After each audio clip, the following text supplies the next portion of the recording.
Hello ஐமி friends. இப்போ நம்ம பார்க்க போகிறது ஒரு ஹிஸ்டாரிக்கல் கேட்ராமா தான். மேக்ஸிமம் எல்லா கேட்ராமாலையும் இருக்கிற ராஜா ராணினா ராணியை சுற்றி இருக்கிறவங்க கஷ்டப்படுத்துவாங்க, அதுலேருந்து அரசர் காப்பாற்றுவார். பட் இந்த கேட்ராமா கொஞ்சம் டிஃப்ரெண்ட்டு. லவ் பண்ணி 2 பேருமே மேரேஜ் பண்ணிக்கிறாங்க. ஆனால் ஹீரோக்கு அரசனுங்கிற பதவி வந்ததும் அந்த பவரை வச்சு ஹீரோயினை எந்த விதத்தில் கஷ்டப்படுத்துகிறாங்க, அதனால் ஹீரோயின் இதெல்லாம் ஃபேஸ் பண்ணுறாங்கன்னு சொல்லிட்டு ஹீரோயினோட கேரக்டர் ரொம்ப ஸ்ட்ராங்காக கொண்டு போயிருப்பாங்க. இதில் ஹீரோவோட கேரக்டரை வில்லனாகவும் கொண்டு போயிருப்பாங்க. ஸோ வாங்க ஸ்டோரியை பார்க்கலாம். ஸோ ஸ்டோரியோட ஸ்டார்டிங்லே ஹீரோ ஹீரோயினுக்கு, அதாவது அரசரும் ராணிக்கும் மேரேஜ் தான் நடக்குது. ஸோ அந்த மேரேஜ் முடிஞ்சதுமே வந்திருக்கிற அமைச்சர்களுக்காக ஒரு நடனக்குழு நடனம் ஆடிட்டு இருக்காங்க. ஸோ அப்படி கொஞ்ச நேரத்தில் அரசரும் ராணியும் சேர்ந்துமே நடனம் ஆடிட்டு இருக்காங்க. ஸோ இதில் நம்மளுக்கு கொஞ்சம் ஃப்ளாஷ் ஆகிற மாதிரி காட்டுவாங்க. என்னென்னா 2 பேரும் டீனேஜ் ஏஜ்லேருந்து லவ் பண்ணிட்டு இருந்த மாதிரி. இதில் ஹீரோ அரசராக மாறுவதுக்கு கூட ஹீரோயின் ஹெல்ப் பண்ணியிருப்பாங்க. ஏன்னா ஹீரோயின் மெயின் ஃபேமிலியை சேர்ந்தவங்க. அவங்க ரொம்பவே பெரிய ஒரு நோபல் ஃபேமிலி. இப்போ கூட ஹீரோயினோட 2 தம்பிங்க கூட அமைச்சராக தான் அங்கே இருந்துட்டு இருப்பாங்க. ஸோ இவங்க 2 பேரையும் வந்து அவங்க எல்லாருமே வாழ்த்துட்டு இருப்பாங்க. ஸோ இதில் ஹீரோயினோட தம்பிங்க 2 பேர் என்னன்னா, இப்போது ஹீரோ அரசராக மாறினதுக்கு ஹீரோயின் ரொம்பவே ஹெல்ப் பண்ணியிருப்பாங்க போல். அதுதான் ரொம்ப பெருமையாக அரசர் முன்னாடி சொல்லிட்டு இருக்காங்க. ஆனால் இதை கேட்குற அரசருக்கு சுத்தமாக பிடிக்கவே இல்லை. ஆனால் ஹீரோயின் யார் என்னன்னு சொல்லட்டும், நான் உங்களுக்கு தான் ஆதரவாக இருப்பேன்னு சொல்லிட்டு ஹீரோவோட கையை பிடிச்சிக்கிறாங்க. பட் இப்போ ஹீரோயினோட தம்பிங்க 2 பேர் என்னென்னா அரசரை பார்த்துட்டு, அரசரை எப்பவும் நீங்கள் என்ன நினைக்கிறீங்கன்னு தெரியாது, ஆனால் இப்போ அப்படி கிடையாது, இப்போ நீங்கள் அரசராக மாறிட்டீங்க, இப்போ நீங்கள் நினச்சதை செய்யலான்னு சொல்லும்போது நான் நினச்சதை செஞ்சால் உன்னால் அதை ஹேண்டில் பண்ண முடியுமான்னு சொல்லிட்டு கொஞ்சம் மிரட்டுற டோனில் கேட்காங்க. ஸோ அவங்களும் இளவரசரே நாங்கள் சொல்ல வந்ததை நீங்கள் தப்பாக புரிஞ்சுக்கிட்டீங்கன்னு சொல்லும்போது இவங்க பேசிகிட்டு இருந்ததை இன்னொரு அமைச்சரும் கேட்டிருப்பாரு. ஸோ அந்த அமைச்சர் அந்த இடத்துல வந்து நின்றுக்கிட்டு, நீங்கள் அரசர் முன்னாடி எப்படி ராணியை அரசரை விட ரொம்ப பெருசுன்னு சொல்லி பேசலாம், அது பெரிய தப்புன்னு சொல்லிட்டு கொஞ்சம் கோவமாக சண்டை வர்ற மாதிரி பேசுகிறாரு. இதை கவனிச்சிட்டு இருந்த இன்னொரு அமைச்சர் அந்த இடத்துக்கு வந்துக்கிட்டு, இங்கே பிரச்சனை பண்ணதுக்கு யாரும் வரல, இங்கே அரசராக இருக்கிற அரசரை கொண்டாடுறதுக்காக தான் இங்கே எல்லோரும் வந்திருக்கோம், அந்த வேலையை பாருங்கன்னு சொல்லிட்டு போகையும் இந்த பிரச்சனை அப்படியே அமைதியாகிடுது. ஸோ கொஞ்ச நேரத்தில் ஹீரோவும் ஹீரோயினும் தனியாக போய் பேசிகிட்டு இருக்காங்க. ஸோ அப்படியே கொஞ்சம் ஃப்ளாஷ்பேக் வருது. என்னென்னா ஹீரோ அரசராக மாறுறதுக்காக அவரோட சொந்த தம்பியவே கொண்டிருக்காரு. ஆனால் இதை ஹீரோயின் செய்ய வேணாம் தான் சொல்லியிருப்பாங்க போல். ஸோ தம்பிக்காரனை கொன்னதும் ஹீரோவோட அப்பா ஹீரோ மேலே ரொம்ப கோவத்தில் இருக்கார், ஹீரோவை பழி வாங்கியே தீரணும்னு சொல்லிட்டு. ஸோ இந்த ஃப்ளாஷ்பேக்கெல்லாம் சொல்லி, நீ இல்லைனா கண்டிப்பாக நான் இந்த இடத்துக்கு வந்திருக்க மாட்டேன், நீ இருந்ததுனால தான் நான் அரசராக மாறி இருக்கேன்னு சொல்லிட்டு 2 பேரும் பேசிகிட்டு இருக்காங்க. ஸோ அப்படியே அதில் இருந்து கொஞ்சம் வருஷம் கழிச்சு தான் காட்டுறாங்க. இப்போ ஒரு ஹோட்டலில் ஹீரோவை பற்றி தான் பேசிகிட்டு இருக்காங்க. அரசர் மாதிரி இல்லை, ரொம்பவே மாறிட்டார். அவர் அரசராகிறதுக்கு கூட இருந்த தம்பியே கொண்டிருக்காரு. இதை பிடிக்காத அவங்க அப்பா அரசாங்கத்தோட சீல் எடுத்துகிட்டு தப்பிச்சு போயிருக்காரு. ஸோ அரசர் கேரக்டரே சுத்தமாக மோசம்னு சொல்லிட்டு அரசரை பற்றி இப்படி தப்பாக பேசிகிட்டு இருக்காங்க. இதை பக்கத்தில் இருந்து ஒரு ஃபார்ச்சூன் டெல்லர் கேட்டுட்டு இருக்காங்க. கரெக்டாக அதே ஹோட்டலுக்கு 5 வயசில் இருக்கிற ஒரு பையனும் கூடவே அந்த பையனோட அம்மா, அது போக இன்னொரு அம்மான்னு சொல்லிட்டு 3 பேர் அந்த இடத்துக்கு வந்துட்டு எங்கள் ஹோட்டலில் ரூம் இருக்குமான்னு சொல்லி கேட்காங்க. ஸோ இவங்க யாருன்னு சொல்லிட்டு போக போக பார்ப்போம். இப்போ அந்த ஹோட்டலில் இருந்த ஃபார்ச்சூன் டெல்லர் என்னென்னா, இப்போ இங்கே இருந்த மக்கள் பேசினது எல்லாத்தையுமே இப்போ ராணியோட தம்பிகிட்ட போய் சொல்லிட்டு இருக்காங்க. ஆக்சுவலாக இவருக்கு கண்ணும் தெரியாது போல். ஸோ அவங்க தம்பிகிட்ட சொன்னதுமே அங்கேருந்து ஸ்ட்ரெயிட்டாக அரண்மனையில் போய் ஹீரோயினை மீட் பண்ணி ராணிட்டையும் போய் இப்படி மக்கள்லாம் ஹீரோவை பற்றி பேசிகிட்டு இருக்கிறத பற்றி சொல்லிட்டு இருக்காங்க. ராணியும் அரசரை பற்றி இப்படி பேசுகிறாங்கன்னு சொல்லி கவலைப்பட்டுட்டு இருக்காங்க. ஸோ அப்படியே நெக்ஸ்ட் டே அரசவையில் பார்த்தோன்னா சைனாலேருந்து இவங்களுக்காக ஏதோ ஒரு சீல் கொடுத்துருப்பாங்க போல். அது இப்போ மிங்கோட அரசர்கிட்ட இருக்குது. ஸோ அதை வாங்க சொல்லி கேட்டிருந்தேன், அது என்னாச்சுன்னு சொல்லி கேட்டுட்டு இருக்காங்க. ஆக்சுவலாக அந்த மிங்கோட நாட்டில் ஆல்ரெடி ஏதோ பிரச்சனை போயிட்டு இருக்குன்னு சொல்லிட்டு அது வரதுக்கு தாமதமாகுதுன்னு சொல்லிட்டு இவங்க பேசிகிட்டு இருக்காங்க. ஆனால் அப்படியே கொஞ்ச நேரத்தில் இந்த நியூஸ் ஆல்ரெடி ஹீரோயினுக்கும் போயிட்டு போல். ஸோ அரசரை மீட் பண்ணி அதை பற்றி பேசுகிறாங்க. நீங்கள் எதை நினச்சி ஃபீல் பண்ணாதீங்க, கண்டிப்பாக சீல் நம்ம கைக்கு வந்துடும் அப்படின்னு சொல்லிட்டு இப்போ ஹீரோ மேலே இருக்கிற கோவத்துலையும் பழிவாங்கிற எண்ணத்தில் ஹீரோவோட அப்பா ஹீரோ கூட இல்லாமல் தனியாக பேலஸை விட்டு வேற ஒரு இடத்துல இருக்காங்க. ஸோ இப்போ ஹீரோயின், உங்கள் அப்பாவுக்காக நான் திராட்சை பழம் அனுப்பி விட்டுருக்கேன், நம்ம கொஞ்சம் பொறுமையாக தான் இருக்கணும், கண்டிப்பாக அவரோட மனசு மாதிரி உங்களை பார்க்கறதுக்காக வருவார்னு சொல்லிட்டு ராணி அரசருக்கு ரொம்ப ஆதரவாக இருந்துட்டு இருக்காங்க. ஆனால் இது அரசருக்கு புரியுதா என்னன்னு தெரில. ஸோ அப்படியே திராட்சை பழம் கொண்டு போய் அங்கே ஹீரோவோட அப்பாட்டையும் கொடுத்தாச்சு. அவரும் பார்த்துட்டு, ஆமாம் அரண்மனையில் என்ன வேலை பார்த்துட்ருக்கேன் நீன்னு சொல்லும்போது, அரண்மனையில் எரிகிற விளக்குகளுக்கு நான் தான் பாதுகாவலனா இருக்கேன்னு சொல்கிறாரு. பாதுகாவலனா? சரி, நீ இந்த பழத்தை என்கிட்ட தந்ததுக்கப்புறம் நான் என்ன சொல்கிறேங்கிற செய்தியை நீ அங்கே இருக்கிற ராணிட்டையும் அரசர்கிட்ட போய் சொல்லணும் தானே? ஒரு வேளைக்கு சொல்கிறப்போ உன் கழுத்தில் தலையில் நான் என்ன பண்ணுறதுன்னு சொல்லிட்டு சொல்ல, அவரும் காட்டுக்குள்ளே இருக்கிற சிங்கத்திட்ட தனியாக விட்ட மாதிரி ரொம்பவே பயப்படுறாரு. என் பக்கத்தில் வான்னு சொல்லிட்டு அவர்கிட்ட எதையும் பேசுகிறாரு. பட் என்ன நம்மளுக்கு காட்டலை. ஸோ இப்போ அந்த சின்ன பையனோட வந்தவங்க இருக்காங்க. இப்போ ஹோட்டலில் தான் தங்கியிருக்காங்க. அதில் இருக்கிற ஒரு அம்மாவும் அந்த குட்டி பையனை பார்த்ததும், உன்னோட அப்பாவை பார்த்து நீ எப்படி பேசுவேன்னு சொல்லி கேட்கும்போது, அரசரை என்னை நல்லா பார்த்துக்கோங்கன்னு நான் சொல்லுவேன்னு சொல்கிறான். ஸோ ஹீரோ தான் இந்த பையனோட அப்பா, இந்த பையனோட அம்மா தான் ஹீரோக்கு காங் பையனாக இருந்திருப்பாங்க. ஸோ இப்போ கூட இருக்கிற அந்த அம்மாவும், இவன் அரசரோட பையன் இளவரசன். ஸோ இளவரசன் அரண்மனையில் வாழாமல் இவ்வளோ நாளாக வெளி உலகத்தில் இப்படி சாதாரண இடத்துல வாழ்ந்தது தெரிய வந்தால் பிரச்சனை வராதான்னு சொல்லும்போது, என்ன ஆனாலும் சரி அரண்மனையில் தான் வாழணும், அப்படி இல்லைனா மொத்தமாக சாக வேண்டியதான்னு சொல்லிட்டு அந்த பொண்ணும் சொல்லிட்டு இருக்கா. ஆக்சுவலாக என் பேர் யங்ஸில் கொஞ்சம் முக்கியமான கேரக்டர் தான். ஸோ நெக்ஸ்ட் டேவே அந்த பையனை கூட்டிகிட்டு ஸ்ட்ரெயிட்டாக ஒரு அமைச்சரை தான் போய் மீட் பண்ணுறான். அந்த அமைச்சரை பார்த்துட்டு என்ன நடந்துச்சுங்கிறத சொல்கிறான். ஆக்சுவலாக இவன் வந்து ராணியோட அரண்மனையில் தான் பணிப்பெண்ணாக இருந்திருப்பான். அதுக்கப்புறம் அரசருக்கு கங் பெயினாக மாறி இருப்பான். சடனாக ஒரு நாள் காணாமல் போயிருப்பான். ஸோ இப்போ அதுக்கப்புறம் அந்த பையனோட இந்த இடத்துக்கு வந்திருக்கா. இது அமைச்சர்கிட்ட சொல்லி அரசர்கிட்ட சொல்லி அனுப்புகிறான். ஸோ அங்கே ஆல்ரெடி அரசர்கிட்ட அவங்க அப்பாவுக்கு திராட்சை கொண்டு போனால் அந்த பாதுகாவலர் பேசிகிட்டு இருக்காரு. திராட்சை கொண்டு போய் கொடுத்துட்டேன்னு சொல்கிறாரு. சரி, என்னோட அப்பா எதுவும் சொன்னாரான்னு சொல்லும்போது இவன் ஏதோ திணறிக்கிட்டு, இல்லை அரசரை என்கிட்ட எதுவுமே சொல்லலை அப்படின்னு சொல்லி முடிச்சிருந்தான். ஸோ அவர் போனதுமே அமைச்சர் ஹாரியாங்கும் இப்படி யங்ஸில் குழந்தையோட வந்திருக்காங்கிற செய்தியை அரசர்கிட்ட போய் சொல்கிறாங்க. அரசரும் நைட் டைம் ஆனதும் ராணியை தனியாக லைப்ரரியில் மீட் பண்ணி, உனக்கு யங்ஸில் ஞாபகம் இருக்காளான்னு சொல்லி கேட்கும்போது, ஆமாம் ஞாபகம் இருக்கா, இப்போ என்ன ஆச்சுன்னு சொல்லும்போது, அவள் திரும்ப வந்திருக்கா, என்னோட குழந்தையோட வந்திருக்கா இளவரசரோடன்னு சொல்லும்போது இது ராணிக்கு பெரிய ஷாக்காக தான் இருக்குது. ஆனால் அரசர் எதுக்காக அவளை தனியாக அனுப்பியிருப்பாங்கன்னா, அவள் ப்ரெக்னென்ட் ஆனதும் ராணி எதுவும் பண்ணிடுவாளோன்னு சொல்லி தான் அவளை தனியாக ஒரு இடத்துல வச்சு பார்த்துருப்பாங்க. ஸோ இது ராணிக்கும் நல்லா புரியுது. இதுக்கெல்லாம் காரணம் ஹீரோ தான், அதுவும் எதுக்காக பண்ணியிருக்காங்கன்னு சொல்லிட்டு. ஸோ அடுத்ததாக ராணியும் நான் ஃபஸ்ட்டு குழந்தைய பார்க்கணுன்னு சொல்கிறாங்க. அதுக்கு அரசரும் முடியாதுன்னு சொல்லும்போது, இல்லை நீங்கள் தலையிடக்கூடாது, இது ராணி தான் பார்த்துக்கிட்டணும், இதை நான் பார்த்துக்கிட்டேன்னு சொல்லிட்டு இருக்கும்போது இவங்க இருக்கிற அதே அறையில் ஹீரோவை கொழுதுக்காக ஒரு அசாசியன் வந்துருதான். ஸோ அவனும் ஹீரோவும் இப்போ சண்டை போட்டுட்டு இருக்காங்க. ஹீரோயினை பார்த்து, இந்த கத்தியை நீ வச்சுக்கோ, இவனை நான் பார்த்துக்கிறேன்னு சொல்லிட்டு அவரோட கத்தியை கொடுத்துட்டு இங்கே இந்த அசாசியன் கூட சண்டை போட்டுட்டு இருப்பாங்க. இந்த டைம் கரெக்டாக அந்த கத்தியை வச்சு அந்த அசாசியனை ஹீரோயின் குத்திடுவாங்க. ஸோ இந்த டைம் அவன் ஃபேஸில் இருந்த துணி லைட்டாக விலகும். அது யாருன்னு சொல்லிட்டு ஹீரோவும் நல்லா பார்த்துருவாங்க. இது அரசருக்கு பெரிய ஷாக்காக இருக்கும். அதுக்குள்ளே வெளியிருந்து பாதுகாவலர்கள்லாம் வந்ததும் அந்த அசாசியன் தப்பிச்சு போயிடுவான். இந்த டைம் கரெக்டாக ஹீரோயினோட பனிப்பெண்ணும் வந்து ஹீரோயினை கூட்டிகிட்டு போவாங்க. அரசர் அந்த பனிப்பெண்ணையும் ஒரு விதமாக பார்த்துட்டு தான் இருப்பாங்க. ஸோ நெக்ஸ்ட் டே அந்த அசாசியன் உள்ளே வர்றதுக்கு காரணம் அன்றைக்கி திராட்சை பழம் கொண்டு போன அந்த பாதுகாவலர் தான் சொல்லி கண்டுபிடிச்சிட்டாங்க. யார் இந்த வேலையை பார்த்தது, அந்த அசாசியன் யார் அனுப்பின ஆளுன்னு சொல்லிட்டு அந்த பாதுகாவலர் பிடிச்சு அடித்து கேட்கும்போது அவனும் கரெக்டாக ஹீரோவோட அப்பாவோட பேரை சொல்ல வரான். ஸோ எங்கே சொல்லிட்டானா தன்னோட அப்பாவுக்கு தண்டனை கொடுக்க வேண்டியது வரும்னு சொல்லிட்டு ஹீரோவே வாள் எடுத்துகிட்டு யார் மேலே பழி போட பார்க்கன்னு சொல்லிட்டு அந்த பாதுகாவலரை எல்லாரும் முன்னாடியும் கொன்னுருதாங்க. ஸோ இப்போ அரசரோட எண்ணம் எப்படி இருக்குன்னா, தான் அரசனானதுக்கு தன்னோட அப்பாவே தன்னை கொல்லதுக்கு ட்ரை பண்ணிட்டு இருக்காங்க. இன்னொரு பக்கம் ஹீரோயினோட ஃபேமிலியாக இருக்கிற மின் ஃபேமிலி தான் தன்னை அரசனாக்குனதுனால அந்த ஃபேமிலிக்கு தான் ஒரு பப்பட்டாக இருக்கிற மாதிரி ஹீரோ ஃபீல் பண்ணுறாங்க. ஸோ நெக்ஸ்ட் டேவே ராணி ஸ்ட்ரெயிட்டாக யங்ஸிலோட குழந்தைய பார்க்கறதுக்காக அவள் இருக்கிற இடத்துக்கு தான் போகிறாங்க. ஸோ அங்கே யங்ஸிலையும் மீட் பண்ணி, உன்னையும் சரி உன்னோட குழந்தையும் சரி நான் பார்த்துக்கிறேன், நான் என்ன சொல்கிறேனோ அதை மட்டும் நீ செஞ்சால் போதும்னு சொல்லி பேசிகிட்டு இருக்காங்க. அதுக்கு யங்ஸிலும் எங்கள் ராணி பேசுகிறது கேட்டு அழுதுட்டு இருக்கா. இவன் நல்லவளா கெட்டவளாங்கிறது போக போக தான் தெரியும். ஸோ பேசி முடிச்சுட்டு வந்துட்டு இருக்கிறப்போ கூட இருக்கிற இன்னொரு பணிப்பெண்ணும் ராணிகிட்ட, நான் அரசர் இதெல்லாம் பண்ணுவார்னு எதிர்பார்க்கல, எப்படி இன்னொரு காங் பெயின் அவங்களுக்கு இருக்கலாம்னு சொல்லி பேசிட்டு வந்துட்டு இருக்காங்க. இதை நினச்சி ராணியும் ஃபீல் பண்ணிட்டு இருக்கிற மாதிரி தான் இருக்குது. ஆனால் அரண்மனையில் இருக்கிற அரசர் என்னன்னா, இவ்வளோ நாள் யங்ஸில் குழந்தையோட வெளியே வாழ்ந்தது போதும், அரண்மனைக்கு கூட்டிகிட்டு வாங்கன்னு சொல்லிட்டு ராணியை பற்றி கொஞ்சம் கூட யோசிக்காமல் பேசிகிட்டு இருக்கிற மாதிரி தான் இருக்குது. ராணியும் இந்த செய்தியை தெரிஞ்சதும் ஸ்ட்ரெயிட்டாக அரசரை தான் போய் மீட் பண்ணுறாங்க. அப்போது அரசர் அரியணையில் உட்காந்துட்டு இருப்பாங்க.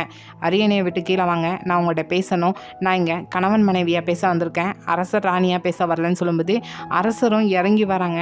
அரசரும், ஹிங்சுலினி அரண்மனையில் தான் இருப்பான், அவன் என்னோட குழந்தை இங்கே தான் இருப்பான்னு சொல்லும்போது ராணியும், நான் இதை பற்றி மட்டும் பேச வந்திருக்கேன்னு நினச்சிங்களா என்ன, இங்கே யங்ஸில் அரசரோட காங் பையனாக இருக்கணுமா இருக்கக்கூடாதாங்கிறத ராணி தான் முடிவு பண்ணணும். அது மட்டும் இல்லை, அவங்க ரெண்டு பேரையும் நான் பார்த்துக்கிறேன்னு தானே சொன்னேன், ஆனால் அதை விட்டுட்டு இதெல்லாம் நீங்கள் ஹேண்டில் பண்ணால் என்ன அர்த்தம், இங்கே இருக்கிற எந்த பொண்ணை வேணால் உங்களுக்காக நீங்கள் தேர்ந்தெடுக்கலாம், ஆனால் என்னோட அரண்மனையில் எனக்கு க்ளோஸாக இருந்த பண்ண நீங்கள் தேர்ந்தெடுத்துக்கு என்ன அர்த்தம், அவளை வச்சு என்னை பொறாமப்படுத்தணும்னு பார்த்துட்ருக்கீங்களா, இது எனக்கு எவ்வளோ பெரிய அவமானங்கிறது தெரியுமான்னு சொல்லும்போது அவமானமா? என்னோட அப்பாட்டேருந்து என்னோட உயிரை காப்பாற்றிக்கிறதுக்காக உன்னோட ஃபேமிலி கிட்ட வந்து நான் ஒட்டிக்கிட்டேன். அது எனக்கு இப்போது பெரிய அவமானமாக இருந்துகிட்ருக்கு. அதுக்கு தான் பதிலுக்கு இதை நான் செஞ்சேன்னு சொல்லும்போது, அதுவும் இதுவும் ஒன்றாகுமா? நான் அதெல்லாம் யோசிக்கலை. பதிலுக்கு உனக்கு பெருசாக ஒன்று தரணும்னு நினச்சேன். அதான் இந்த விதத்தில் நான் உனக்கு தந்தேன். இப்போ நான் இந்த நாட்டோட அரசன். இங்கே இருக்கிற எல்லாமே எனக்கு ஒரு பொருள் மாதிரி தான். ஸோ நான் என்ன சொல்கிறேனோ அதை தான் நீ செய்யணும்னு சொல்லும்போது, இதுக்கு ராணியும் நான் ஒன்றும் உங்களோட பொருள் கிடையாதுன்னு சொல்லிட்டு தைரியமாக நேருக்கு நேராக சொல்லிவிட்டு அந்த இடத்துலேருந்து ராணி கோவத்தோடு கிளம்பி போகிறாங்க. ஆனால் இன்றைக்கி நைட்டு அவங்க 2 பேரும் ஒன்றா இருக்க வேண்டிய நாள் போல். ஸோ ஆல்ரெடி 2 பேருக்குள்ளே பிரச்சனையாக போயிட்டு இருக்கிறதுனால ராணியும் இன்றைக்கி வேண்டான்னு சொல்கிறாங்க. ஆனால் இருக்கிற எல்லா கோர்ட் லேடிஸும் இப்போ நீங்கள் வேண்டான்னு சொல்லிட்டீங்கன்னா பிரச்சனை எங்களுக்கு தான், தயவு செஞ்சு எங்களுக்காக இதை செய்யுங்கன்னு சொல்லும்போது ராணியும் சரின்னு சொல்லிட்டு அறையில் வெயிட் பண்ணிட்டு இருக்காங்க. அரசரும் வராங்க. ஆனால் வந்ததும் ராணி என்னென்னா அரசரை பார்த்ததுமே, அரசராக ஆனதும் நீங்கள் இந்த அளவுக்கு மாறுவீங்கிறது எனக்கு தெரியாது. ஒரு வேளைக்கு எனக்கு தெரிஞ்சிருந்தா என்னோடய ஃபேமிலியை வச்சு உங்களை நான் இந்த இடத்துல அரசராக மாற்றிருக்க மாட்டேன்னு சொல்லும்போது, இதை கேட்டதுமே அரசரும் கோவத்தோட அந்த இடத்துல இருந்து கிளம்பி உடனே போய்தாங்க. ஸோ ராணியும் கொஞ்ச நேரம் கழிச்சு பொறுமையாக அரசரை பார்த்து பேசுவோன்னு சொல்லிட்டு அரசரோட அரண்மனைக்கு வந்தா, அதுக்குள்ளே அங்கே இருக்கிற எல்லா கோர்ட் லேடிஸும் ராணியை ஸ்டாப் பண்ணுறாங்க. இல்லை ராணி, இதுக்கு மேலே நீங்கள் அரசரோட அறைக்கு போகக்கூடாதுன்னு சொல்கிறாங்க. உடனே இங்கே ராணிக்கும் நல்லாவே புரிஞ்சிருது யார் இன்னைக்கு அவரோட அறையில் இருக்காங்கன்னு சொல்லி கேட்காங்க. ஸோ அப்படியே நம்மளுக்கு காட்டுறாங்க. யார்னா அன்னைக்கு அசாசியன் அரசரை கொல்ல வந்த டைம் ராணி கூட ஒரு பணிப்பெண் இருந்ததா அரசர் கவனிச்சிருப்பாங்க தானே. ஸோ அந்த பணிப்பெண் கூட தான் இன்னைக்கு நைட் அரசர் ஸ்டே பண்ணுறாரு. பட் இதில் அந்த பணிப்பெண்ணுக்கு துளியும் இஷ்டம் இருக்காது. இதனால் ராணி தான் கவலைப்படுவாங்கங்கிறது அவளுக்கு நல்லாவே புரியுது. ஸோ மறுநாள் விடிஞ்சதுமே அரண்மனைக்கு பின்னாடி இருக்கிற ஒரு அறையில் தான் அவளை ஸ்டே பண்ண சொல்லி கொடுக்காங்க. ஸோ இப்போ ஒரு ஃப்ளாஷ்பேக் வருது. ஆக்சுவலாக இவன் இந்த இடத்துக்கு வந்ததுக்கு ரீசனே ஹீரோயின் தான். என்னென்னா சின்ன வயசில் இவளை அனாதையாக விட்டுட்டு அவங்க அம்மா அப்பா தனியாக போயிருந்தாங்க. ஸோ இவள் அங்கேருந்து அவங்ககிட்ட திருடி தான் சாப்பிட்டுட்டு இருந்திருக்கா. இதை ஹீரோயினும் கவனித்து அவளுக்கு சாப்பாடு வாங்கி கொடுக்குறப்போ ஹீரோயின் இருந்த ஒரு ஹேர் கிளிப்பையும் திருடிட்டு போயிருக்கா. மறுபடியும் ஹீரோயின் அவளை பிடிச்சி வச்சு அதே ஹேர் கிளிப்பை அவள் கையில் கொடுத்துட்டு, இதுக்கு பதிலாக ஏன் கூட என்னோட வீட்டுக்கு வா, உன்னை நான் பார்த்துக்கிறேன்னு சொல்லிட்டு அன்னையிலேருந்து அந்த பொண்ணை நல்லா பாசமாகவே ஹீரோயின் பார்த்துருக்காங்க பணிப்பெண்ணாக வச்சு. ஸோ இப்போ அந்த பொண்ணும் இதெல்லாம் நினச்சி ஃபீல் பண்ணி அழுதுட்டுருக்கா. இவள் பேர் சேரியான், முக்கியமான கேரக்டர் தான். ஸோ அப்படியே இன்னொரு பக்கம் ஹெட் கோர்ட் லேடிஸும் இந்த சேரியானை பற்றி இப்போ ஹீரோயின்கிட்ட சொல்லிட்டு இருக்காங்க. அவளோட அறைக்கு அவள் போயிட்டான்னு சொல்லும்போது ஹீரோயினும் இதுக்கு மேலே எதுவுமே சொல்ல வேண்டாம். இன்னொன்று மட்டும், இங்கே அவள் ரொம்பவே தாழ்த்தப்பட்ட இனத்துலேருந்து வந்த பொண்ணு. ஸோ சுற்றி இருக்கிற எல்லா கோர்ட் லேடிஸும் அவளை எதுனாலும் செய்யறதுக்கு வாய்ப்பு இருக்குது. ஸோ நீங்கள் தான் அவளை பார்த்துக்கணும்னு சொல்லிட்டு இப்போவும் அவன் மேலே கேரிங்காக தான் ஹீரோயின் நடந்துக்கிறாங்க. ஸோ அப்படியே அந்த ஹெட் கோர்ட் லேடியும் ஸ்டேட்டாக சேரியானை போய் மீட் பண்ணுறாங்க. அவளும் அழுதுட்டு தான் இருப்பாள். இங்கே ஹெட் கோர்ட் லேடிஸும் நீ எதை பற்றியும் கவலைப்படுறாத, உனக்கான இடம் இதுதான் என்கிட்ட ராணி சொல்லி தான் அனுப்பியிருக்காங்க. இங்கே இருக்கிற கோர்ட் லேடிஸ் யாராவது உன்கிட்ட தப்பாக நடந்துக்கிட்டா உடனே சொல்லுவேன், நான் அதை பார்த்துக்கிறேன்னு சொல்லிட்டு அங்கேருந்து கிளம்பி போகிறாங்க.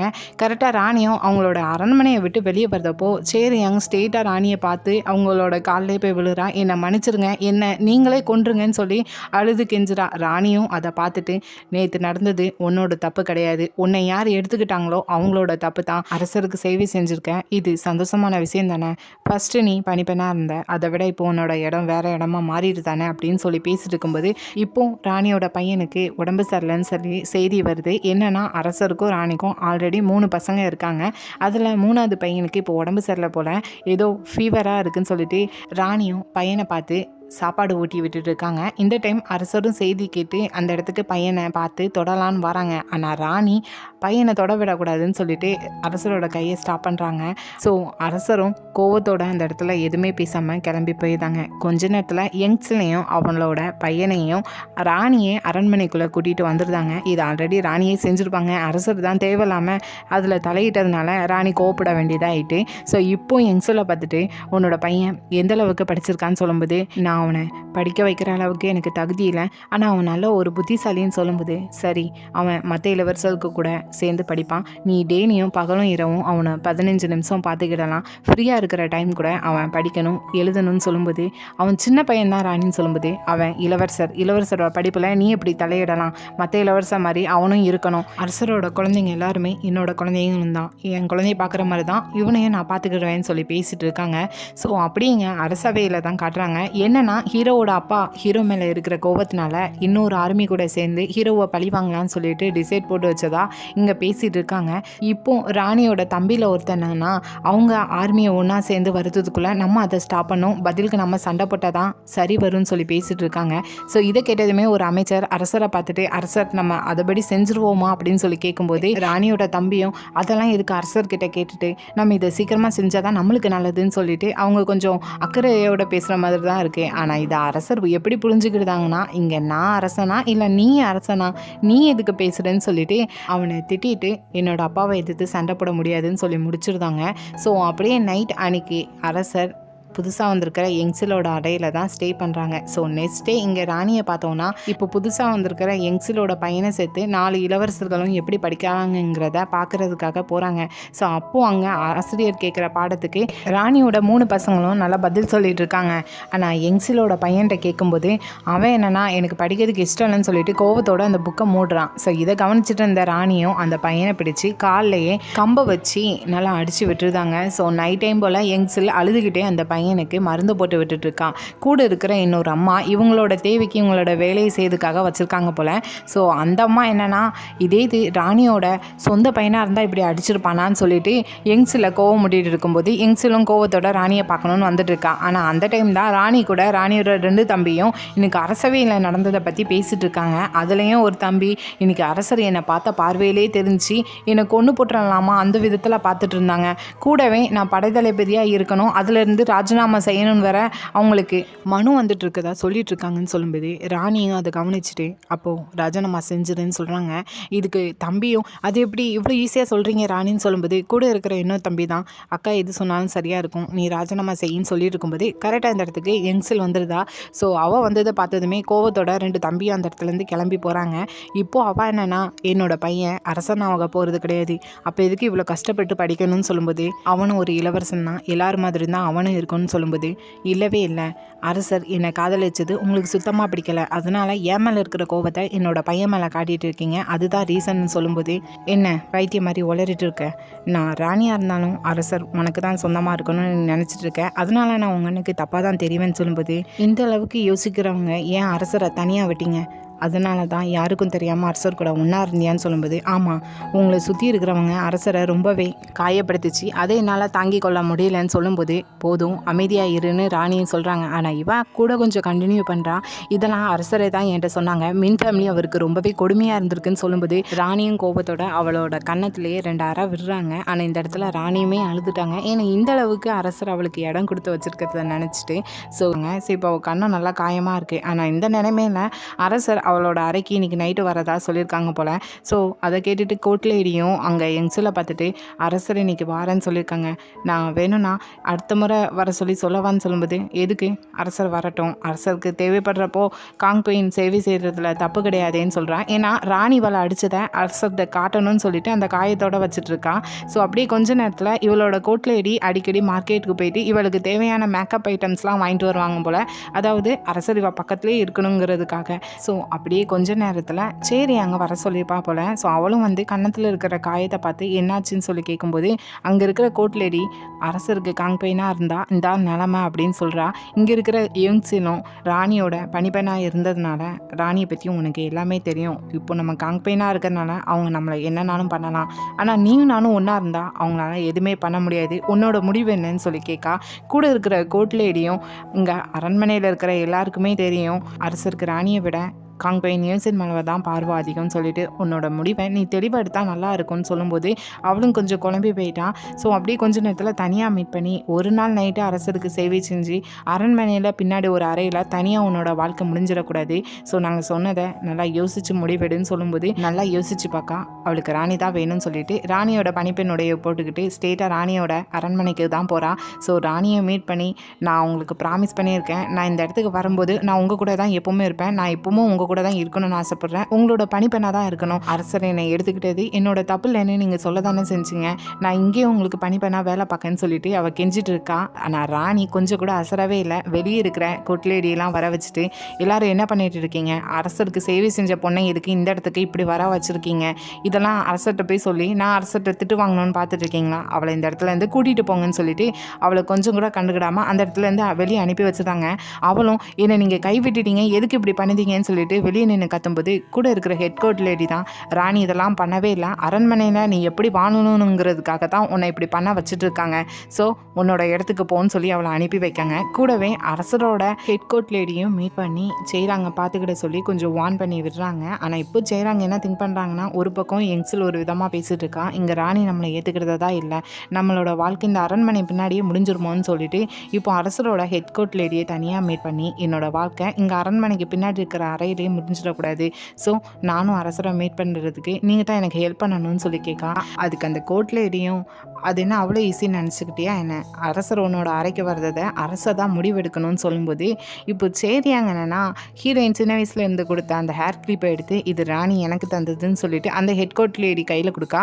ஹெட் கோர்ட் லேடியும் ஓகே சொன்ன மாதிரி தான் இருக்குது. ஸோ அப்படியே இன்னொரு பக்கம் இப்போ ஹெங்ஸிலோட அறைக்கு அரசர் போயிருக்காங்க. அவளோட ஃபேஸில் இருக்க காயத்தையும் பார்த்துட்டு யார் இதுக்கு ராணியா காரணம்னு சொல்லி கேட்கும்போது அவளும் அப்படியே அழுதுகிட்டு ஆமான்னு சொல்கிறா. ஸோ இப்போ அரசருக்கு முழு கோவமும் ராணி பக்கமாக திரும்புது. ஸோ நெக்ஸ்ட்டு அப்படியே கோர்ட் லேடியை பார்த்து என்ன நடந்ததுங்கிறத கேட்டு தெரிஞ்சுட்டு யங்ஸிலோட முகம் மொத்தமும் எரிஞ்சு போனாலும் என்கிட்ட வந்து என்ன நடந்ததுங்கிறத சொல்ல மாட்டிங்களா என்னன்னு சொல்லி திட்டிகிட்டு இருக்காங்க. ஸோ இப்போது அரசரோட ஹெட் கோர்ட் லேடி என்னென்னா, நான் கேள்விப்பட்டேன் அரசரே, உங்களுக்கு புதுசாக சேவை செஞ்ச சேரியாங்க காங்பெயின் யங்ஸில் தனிப்பட்ட முறையெல்லாம் மீட் பண்ணி எப்படி நடந்துக்கணுங்கிறத சொல்லி கொடுத்ததா நான் கேள்விப்பட்டேன்னு சொல்கிறான். அதாவது ராணி பண்ண வேண்டியது யங்ஸில் பண்ணியிருக்காங்கிறத வேணும்னு இந்த இடத்துல கோர்ட் லேடி சொல்லிட்டு இருக்காங்க. அரசருக்கு கோவம் தான் வந்துட்டுருக்கு. ஸோ இந்த டைம் கரெக்டாக அரசரோட அப்பாட்டிருந்து செய்தி வந்திருக்கு. என்னென்னா ஏதோ ஒரு புத்தர் கோயிலோட சீரமைப்பு பண்ணி முடிஞ்சு அந்த இடத்துல ஏதோ விழா நடக்க போது அந்த இடத்துக்கு அரசரை வர சொல்லி தான் செய்தி வந்திருக்கு. ஸோ இதுக்கு அரசரும் போகிறதுக்கு ரெடியாக இருக்காங்க. பட் இதில் ராணிக்கு ஏதோ டவுட் இருக்குது. ஸோ அதனால் கண்ணு தெரியாமல் இருக்கிற அந்த ஃபார்ச்சூன் டெல்லரை தான் போய் மீட் பண்ணி இதை பற்றி கேட்காங்க. ஆக்சுவலாக அவர் ஒரு ஸ்பை போல் இவங்களுக்கு நியூஸை கொண்டு வந்து சொல்லுவார் போல். ஸோ அது கேட்குறப்போ எல்லாமே நார்மலாக இருக்கிற மாதிரி தான் இருக்குது. ஆனால் ஏதோ கொஞ்சம் டவுட்டாகவும் இருக்குது. ஸோ அங்கேருந்து ராணி கிளம்பி போகும்போது அவங்க அம்மா அப்பாவையும் பார்த்துட்டு போகிறாங்க. அவங்க அம்மாவும் அரசர் இப்போது புதுசாக யங்ஸில் சேரியாங்கன்னு சொல்லிட்டு காங்பெயின் வச்சுக்கிறேன்னு நினச்சி ஃபீல் பண்ணி ராணிகிட்ட சொல்லிட்டு இருக்காங்க. ஸோ அப்படியே இன்னொரு பக்கம் இந்த கண்ணு தெரியாத ஃபார்ச்சூன் டெல்லர் ஒரு ஆளை மீட் பண்ணி அந்த மெட்டல் பெல் எப்படி இருக்குன்னு சொல்லி கேட்டுட்ருக்காங்க. ஆக்சுவலாக மெட்டல் பெல்லுங்கிறது ஹீரோவோட அப்பா அந்த புத்தர் கோயிலுக்கு ஒரு மெட்டல் பெல் கொண்டு போகிறாரு போல். ஸோ அதை செய்ய சொன்னதை பற்றி இங்கே வந்து அந்த ஆள்கிட்ட கேட்டுருக்காங்க. அந்த ஆளும் அது மெட்டல் பெல் மாதிரி இல்லை, மணினா எப்படி இருக்கணும், அடிச்சோடனே சத்தம் கேட்கணும், இதில் ஏதோ ஒன்று மிஸ் ஆகுதுன்னு சொல்லிட்டு அந்த கண்ணு தெரியாத ஃபார்ச்சூன் டெல்லருக்கு அதில் போய் ஏதோ சொல்கிறாங்க. அதை கேட்டதுமே அவர் ரொம்ப ஷாக் ஆகி உடனே ராணியை பார்த்து பேசணும்னு சொல்லி கிளம்புறாரு. ஸோ அப்படியே இன்னொரு பக்கம் அரண்மனையில் ஃபைனலாக அந்த கோர்ட் லேடி அரசரை சேரியாங்கோட அறைக்கு அனுப்பி வச்சுட்டாங்க போல். அரசரும் சேரியாங்க மீட் பண்ணி ராணியை பற்றி தான் கேட்டுட்டு இருக்காங்க. ஏன்னா அவள் பணிப்பெண்ணாக அங்கே இருக்கிறதுனால அவளும் இல்லை நான் உங்களுக்கு பணிப்பெண்ணாக இருந்திருக்கேன், அதை பற்றி என்னால் எதுவுமே சொல்ல முடியாது அப்படின்னு சொல்லி மன்னிப்பு கேட்கா. அது மட்டும் இல்லை, ராணி சொன்ன மாதிரியே ராணியோட தம்பி படைத்தளபதி பதவியை ராஜினாமா செஞ்சுட்டாங்க போல். ஸோ அன்னைக்கு ராணி கொஞ்சம் கவலையில் இருந்தாங்கன்னு சொல்லும்போது கவலைப்பட்டாலான்னொடனே ராணி அதை பற்றி உன்கிட்ட பேசினாலான்னு சொல்லி கேட்காங்க. இல்லை அவங்கள பார்க்குறப்போ எனக்கு புரிஞ்சிச்சின்னு சொல்கிறா. இப்போது அரசர் என்னென்னா இன்னும் ராணியோட தம்பி 2 பேர் ராணியோட அரண்மனைக்கு போய் பார்த்து பேசிட்டு வந்துட்டு தானே இருக்காங்க. அவங்க என்ன பேசுகிறாங்கன்னு சொல்லிட்டு இப்போ சேரியாங்க்கு கேட்கும்போது இப்போ சேரியாங்க்கு அரண்மனையில் ஒரு நல்ல இடம் வேணும், அதுக்கு அரசர் வேணும். ஸோ அதனால் மாதத்தில் 2 முறை என்னோட அரண்மனைக்கு வந்துட்டு போகிறதா இருந்தால் நான் கண்டிப்பாக ராணி என்ன பண்ணுறாங்கிறத உங்கள்கிட்ட சொல்கிறேன்னு சொல்கிறான். இதுக்கு அரசரும் சம்மதிக்காங்க. ஸோ அப்படியே நெக்ஸ்ட் டே அந்த புத்தர் கோயிலில் நடக்கிற விழாக்காக அரசரும் ராணியும் அரண்மனை பாதுகாவலரோட அங்கே போகிறாங்க. கூடவே ஹீரோவோட அப்பாவும் அந்த மெட்டல் பெல்லோட அந்த இடத்துக்கு வராங்க. இப்போவும் அரசருக்கு என்னென்னா தன்னோட அப்பா தான் மேலே வச்சுருந்த கோவம் கொஞ்சம் கொஞ்சமாக குறையுது. அதனால தான் புத்தர் கோயிலுக்கெலாம் வர சொல்லியிருக்காங்கன்னு சொல்லி திங்க் பண்ணிகிட்டு இருக்காங்க. கரெக்டாக இன்னொரு பக்கம் அந்த கோவிலோட வாசலில் கண்ணு தெரியாத அந்த ஃபார்ச்சூன் டெல்லரும் ராணியை பார்த்து பேசணும்னு சொல்லி நின்றுட்டுருக்காங்க.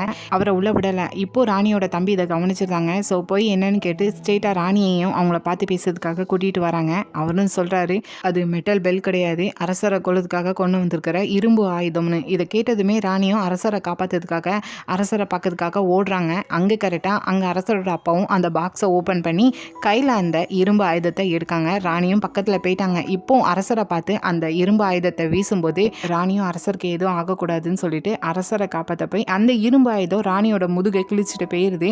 ஸோ சுற்றி இருக்கிற காவலர்கள் எல்லாருமே சண்டை போடுறாங்க. அதில் ஒரு சிலவங்க ஹீரோவும் எல்லாத்தையும் ஸ்டாப் பண்ணிட்டு இதெல்லாம் செய்கிறதுனால உங்களுக்கு என்ன நடக்க போகுது அப்படின்னு சொல்லும்போது இதுக்கு அரசரோட அப்பாவும் சுத்தமாக கண்டுக்கிடலை. போங்க இங்கேருந்து கிளம்புங்க, நான் இங்கே ஈவெண்ட் பார்த்துக்கிட வேண்டியது இருக்குன்னு அசால்ட்டாக பேசுகிறாரு. அரசரும் அவங்களோட அப்பாவை கைது பண்ண சொல்லியிருக்காங்க. ஸோ அப்படியே ராணியோட முதுகில் அடிபட்டதுக்கு மற்றவரும் மருந்தை போட்டுட்டு அது சீக்கிரமாக சரியாயிடும்னு சொல்லிட்டு போகிறாங்க. ஸோ இப்போ அரசர் என்னென்னா அதுக்குள்ளே இருந்தது மெட்டல் பெல் கிடையாது, இரும்பு ஆயுதங்கிறது யாருக்குமே தெரியல. சுற்றி எல்லா சோல்ஜர்ஸும் அப்படி தான் இருந்தாங்க. நீ தான் என்னை காப்பாற்றணும்னு சொல்லி வந்த, உனக்கு அது எப்படி தெரிஞ்சிச்சின்னு சொல்லி கேட்காங்க. ராணியும் அதை உண்மையை சொல்லாமல் அவங்க அந்த ஆயுதத்தை எடுக்கும்போது தான் எனக்கே தெரியும்னு சொல்லி சொல்கிறாங்க. ஆனால் இதை அரசர் நம்பலை. ஸோ அப்படியே இப்போ ஹீரோட அப்பாவுக்கு எப்படி அந்த இரும்பு ஆயுதம் கைக்கு வந்துச்சு, இது சாதாரணமாக அவருக்கு கிடைச்சிருக்காது, இதுக்கு யாரோ ஹெல்ப் பண்ணியிருக்காங்கன்னு சொல்லிட்டு அவர் அப்பா கூட இருந்த 2 பேரை பிடிச்சி வச்சுட்டு தண்டனை கொடுத்து கேள்வி கேட்டுட்டு இருக்காங்க. ஸோ அதில் ஒருத்தர் பயந்து போய் உண்மையை சொல்கிறாங்க. என்னென்னா இவங்களுக்கு முன்னாடி ஆட்சி செஞ்சுட்டு இருந்த ஒரு ராணியோட ரிலேட்டிவ்ஸ் தான், ஆனால் அந்த ராணி இறந்துட்டாங்க. இவங்க தான் இப்போ ஹீரோவை கொண்டுட்டு அந்த ஆட்சி அவங்க கைக்குள்ளே கொண்டு வரணும்னு சொல்லிட்டு ஹீரோவோட அப்பா கூட சேர்ந்து இதெல்லாம் பண்ணிட்டு இருக்காங்க. ஸோ இது ஹீரோவுக்கு புரிஞ்சதுமே ஸ்ட்ரெயிட்டாக அவங்க அப்பாவை தான் போய் பார்க்காங்க. எதுக்காக இப்படி பண்ணிட்டு இருக்கீங்க, நான் இப்படி மாறினதுக்கு காரணமே நீங்கள் தான், ஆனால் நீங்கள் என்னை கொல்லணும்னு சொல்லி ட்ரை பண்ணிட்டு இருக்கீங்கன்னு சொல்லும்போது இல்லை, ஃபஸ்ட்டு நீ வேறு மாதிரி இருந்த, அதுக்கு தான் நான் ஆசைப்பட்டேன், ஆனால் நீ இப்படி மாறுவேன்னு தெரிஞ்சிருந்தா கண்டிப்பாக உன்னை நான் பிள்ளையாக பெற்றிருக்கவே மாட்டேன்னு சொல்லிட்டு கோவத்தோட பேசி ஹீரோவை அடிக்காங்க. ஹீரோவும் இனி வாழ்நாள் முழுதும் இங்கே தான் நீங்கள் கைதியாக இந்த அரண்மனையில் தான் ஒரு இடத்துல இருக்க போகிறீங்கன்னு சொல்லிட்டு அங்கேருந்து ஸ்ட்ரெயிட்டாக யங்ஸலோட அறைக்கு தான் இப்போ அரசர் போகிறாங்க. அங்கே யங்ஸலும் அரசர் வர்றதுக்காக வெயிட் பண்ணிட்டு இருந்திருப்பான்னு நினைக்கிறேன். ஸோ இப்போ அரசரை பார்த்துட்டு இப்போ ராணி உங்களை தனிமையில் விட்டுட்டாங்க தானே, ஆனால் நான் உங்களை பார்த்துக்கிறேன்னு சொல்லி கையை பிடிச்சிக்கிடுறான். அதுக்கு அரசரும் ஆமாம் அவனால தான் முடியும்னு சொல்லிட்டு அந்த கையை ரிட்டன் எடுத்துக்கிறாங்க. பட் இவளுக்கு அரசர் இப்போ என்ன மாதிரி நிலைமையில் இருக்காங்கிறது தெரியுது. ஸோ அறைக்கு வெளியே இருக்கிற எல்லா கோட்லேடிஸையும் வெளியே போக சொல்லிட்டு அந்த அறையும் க்ளோஸ் பண்ணிவிட்டு இவள் வெளியே உட்காந்துக்கிடுறான். இப்போ இங்கே வெளியே யாருமே இல்லை, நீங்கள் போதுன்னு சொல்கிற வரைக்கும் நான் வெளியவே இருக்கேன்னு சொல்லும்போது இப்போ அரசர் சுற்றி யாரும் இல்லைன்னு தெரிஞ்சதும் அறைக்குள்ளே தனியாக உட்காந்து ரொம்ப கதறி அழுதுட்டு இருக்காங்க. ஸோ அப்படியே நெக்ஸ்ட் டே அரச வேலை இப்போ அரசர் என்ன அங்கே இருக்கிற அமைச்சர்கிட்ட நேற்று நடந்த பிரச்சனையை பற்றி தான் பேசுகிறாங்க.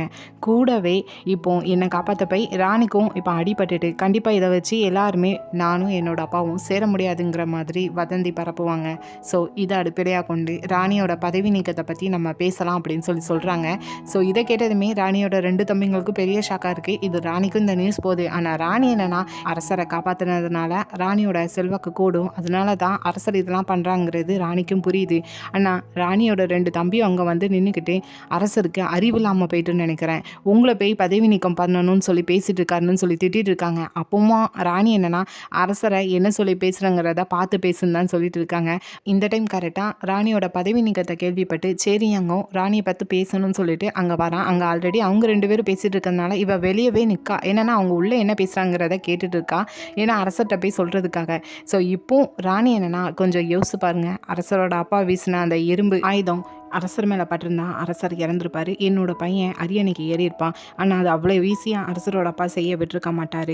ஸோ இதில் கொஞ்சம் யோசிக்க வேண்டிய விஷயமா இருக்குது. ஸோ இந்த இடத்துல அரசரோட அப்பாவுக்கு உதவி பண்ணது முன்னாள் ராணியோட உறவினராக இருக்க வாய்ப்பில்லை, சன்வாங்கனாக தான் இருக்கணும். ஏன்னா அவனோட கையில் தான் முப்படைகளும் இருந்துகிட்ருக்குன்னு சொல்கிறாங்க.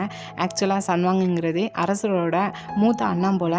ஸோ அது கூட பிறந்த அண்ணனா என்னங்கிறது தெரில. இதான் அரசரோட அப்பாவுக்கு ஹெல்ப் பண்ணியிருக்கணுங்கிறத ராணி ஒரு கெஸ்ஸிங்கில் தான் சொல்லிட்டு இருக்காங்க. கூடவே தன்னோட தம்பிங்களை பார்த்து இதில் என்ன நடக்குங்கிறத நீங்கள் தான் கண்டுபிடிச்சி என்கிட்ட சொல்லணும்னு சொல்லிட்டு இருக்கும்போது இதெல்லாம் வெளியே நின்று சரி அங்கே எல்லாம் ஒட்டு கேட்டுட்டு இருக்கா. ஸோ இதை கரெக்டாக கூட இந்த கோட்லேடி கவனிக்காங்க. ஸோ ராணி உங்களை பார்க்குறதுக்காக சரி அங்கே வந்திருக்காங்கன்னு சொல்லும்போது ராணியும் நான் இன்னும் பதவி நீக்கம் செஞ்சு வெளியே போகல, நீ இதே நினச்சி கவலைப்பட வேண்டாம், இங்கேருந்து கிளம்பி போன்னு சொல்கிறாங்க. ஆனால் அவள் போகவே இல்லை, ராணியை பார்த்து பேசிட்டு போவேன்னு சொல்லிட்டு தான் இருக்கா. ராணியும் என்ன வேணும், நான் தான் உன்னை போக சொல்லிட்டேன் தானேன்னு சொல்லும்போது அவளும் இல்லை ஃப்யூச்சரில் நான் அரசருக்கு சேவை செய்கிறதா இருந்தால் அதை நான் இஷ்டப்பட்டு செய்ய மாட்டேன்னு சொல்லும்போது இப்போ நீ செஞ்சதுக்கெலாம் நான் உன் மேலே எதுவும் பழி போட்டேனா, இதை ஏன் என்கிட்ட வந்து சொல்லிட்டு இருக்க?